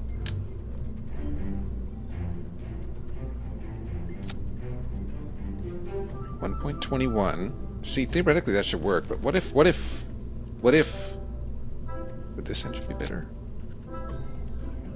No, that's 0.83, so that one's not as good. This one should be fine. This one has the stuff. But it's only 1.21, so maybe that's not enough. Realistically, that could be the case. Let's try... Here we go. Let's try a quad adapter. And we'll put 4 of these on. That's 3.20. That should be more than enough. That better work. If that doesn't work, I'm going to be very disappointed. It's going to be a big waste of time. Ah, it's not a waste of time. It's not a waste of time. No, sir. No, sir. Let's go. Let's load. I have a good feeling about this one. There's no way it can fail. Unless it like blows up on the launch pad or something. Which would be really disappointing given how long it takes to load. You just hear my computer straining away, bleeping and blooping its way along, saying, "Hey man, this is some insane stuff you're doing here." All right, that's fair. That's fair. It's loud, but it's fair.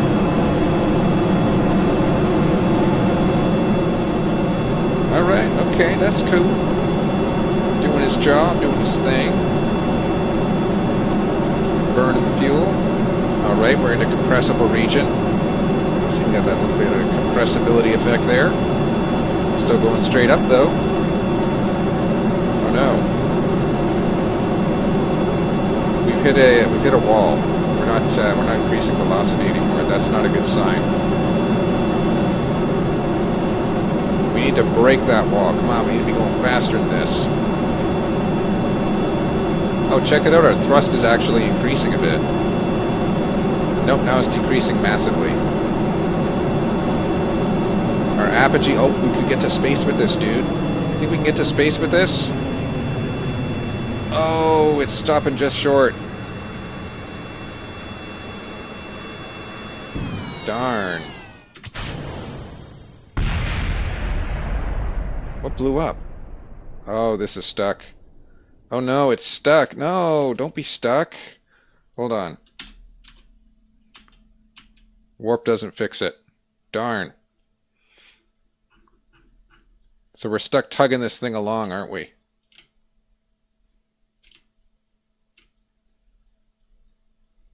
Yeah, we're stuck tugging it along. That's unfortunate. It would have worked too, wouldn't it?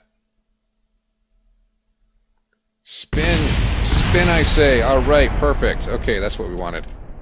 Now let's just go forth. Extend our solar stuff, if we can. These things look fancy. We lost a few of them. Actually, we lost half of our engines altogether. Okay, this is not going as fast as I had hoped. And these are burning a considerable amount of electricity. I don't think we actually have enough electricity, do we? No, we are slowly losing electricity. Maybe we just need more solar.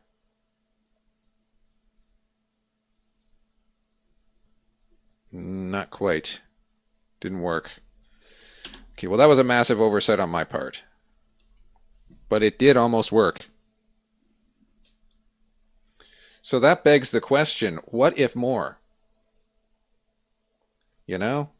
If it was, you know, if I took these away, what is the service altitude of these various engines? Because if I was to strap this thing in here instead, to 9,000 specific impulse, but it doesn't say what the service altitude is. But Mach 1.8, what is this guy? What is this guy's maximum speed? Mach 3.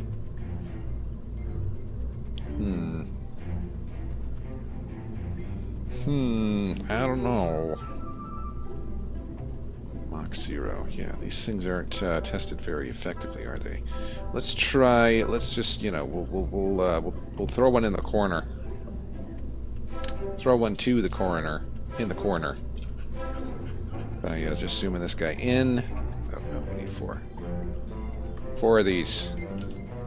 Oh dear. More like this. I think this is the way to go. Right like that. Right. Oh no, that's still just 4.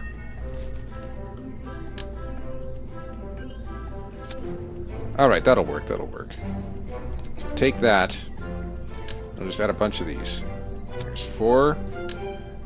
There's... I think that's 4. Yes. Alright, that's 8. So that's 3,000 meters per second. The other one's 145 in atmosphere. It's not enough.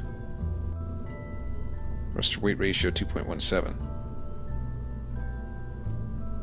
But of course, that is if it burns all the fuel. We just need to really liquidate. Just burn up all the fuel. Oh, no, no, no, no, no, no, no. I forgot. Oh, no.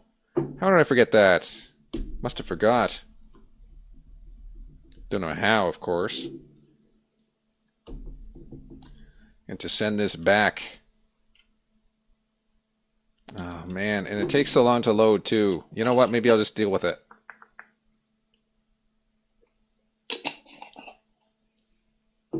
Scratch that. I don't want to deal with it. Come on, go back.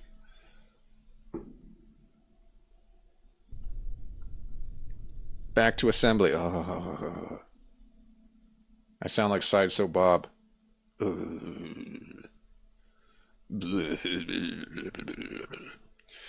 is so unfortunate. Okay, here we go. Okay, so the problem is this stack separator. So let's get that off. Let's get this off. And what we're going to do is stack separator this one. Okay, and we're going to do that all the way down. 2, 3, 4, 5, and a 6. 6 for good measure. Alright, there we go. So 1, 2, 3, 4, 5, 6. Awesome. Add one more, and this will be for our engines. On the bottom. We have the secondary engines on the bottom. Okay, and that's these 8. That ought to work. Oughtn't it? Well, let's hope, because that's the last one I'm doing. I'm all out of apple juice, so that's going to be the end of the stream once this inevitably blows up in my face.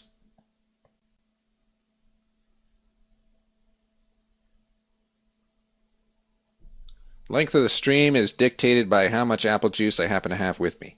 I could do a 24-hour stream if I had 24 hours worth of apple juice. I mean water. Drink of the day is water, but I'm drinking apple juice anyway. Don't tell anyone. Alright, here we go, here we go. Come on, come on, come on. I can see the gears twisting. Alright. Stabled. Filled. 2,000 meters per second of delta V. Let's go. Loud AF. Alright. Certainly is loud enough, I gotta say. Alright. 1,200 meters per second to go. We're not doing too well here, actually. This is a bad showing. Not going to get there. Not going to get to space. No, sir. Not good enough. Okay, maybe we will get to space. Wow.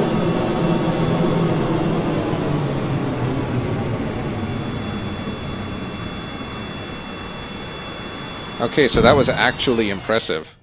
We managed to burn off all the fuel. That actually gets us 100 kilometers into space. That's impressive. That's really cool. Okay, so let's time warp this a little bit, and then we're going to separate it like so. And let's go ahead and extend these solars. Extend solar, extend solar, extend solars. Need as many of these as we can get. The more the merrier, because we're going to be burning a ton of fuel. Ton of electricity, that is.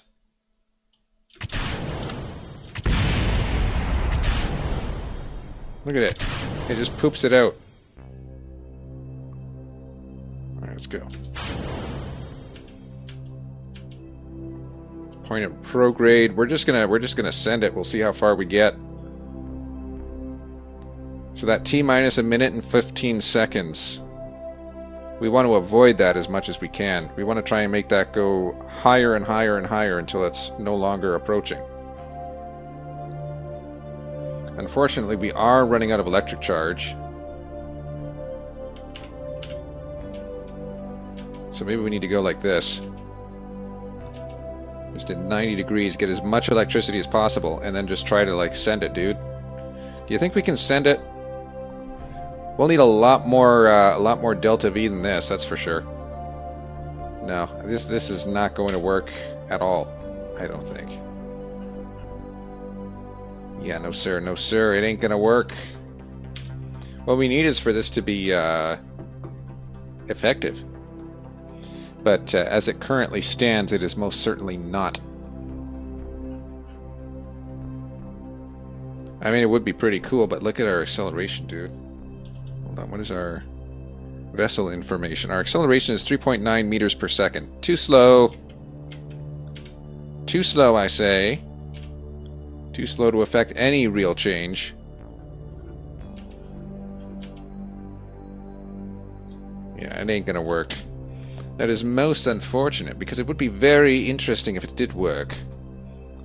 But no, sir. I mean, it's got some extra garbage on it doesn't really need. If we poop this thing out.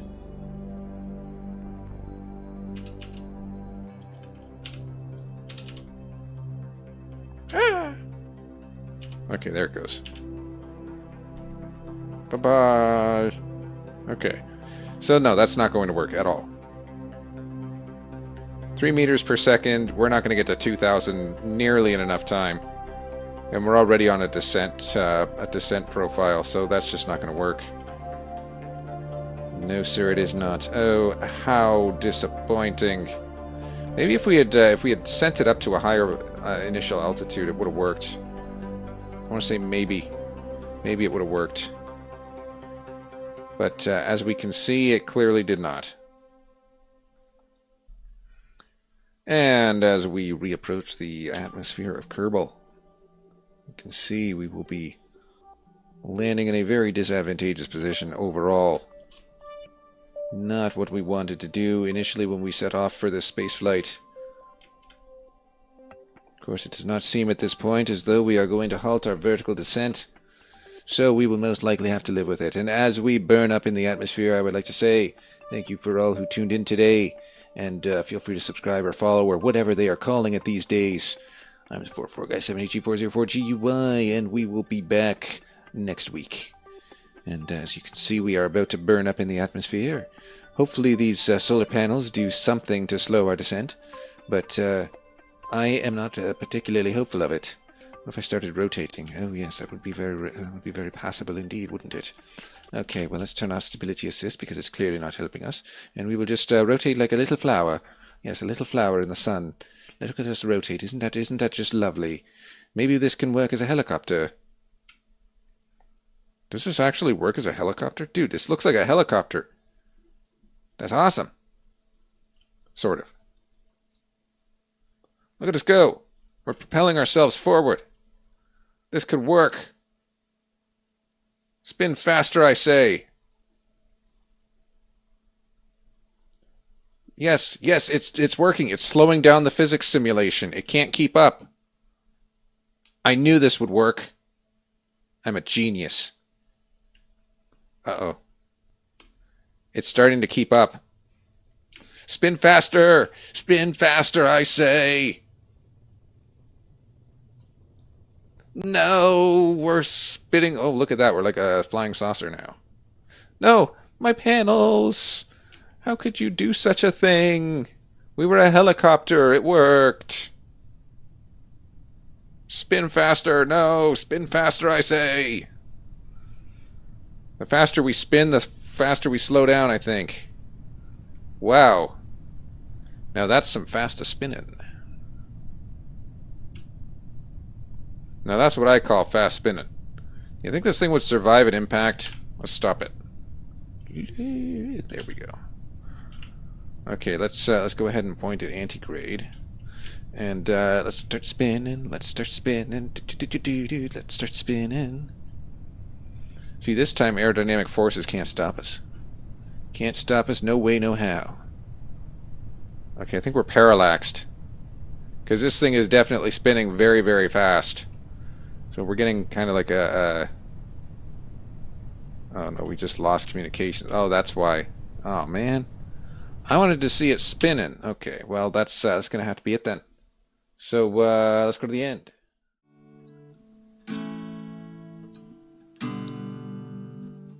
It was rather unfortunate of an ending. I thought for sure the stack separators were gonna send us into orbit. But I guess not. Yeah, maybe there's somebody else who's done it. I'll have to look into it. Pretty cool if it was the case. If you could get into orbit just by using stack separators and just causing like a massive explosion underneath your spacecraft to send it up into space, you know? That'd be pretty cool.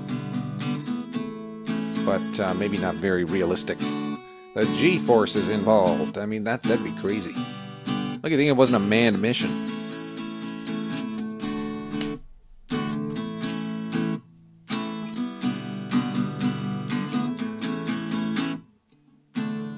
Oh, really.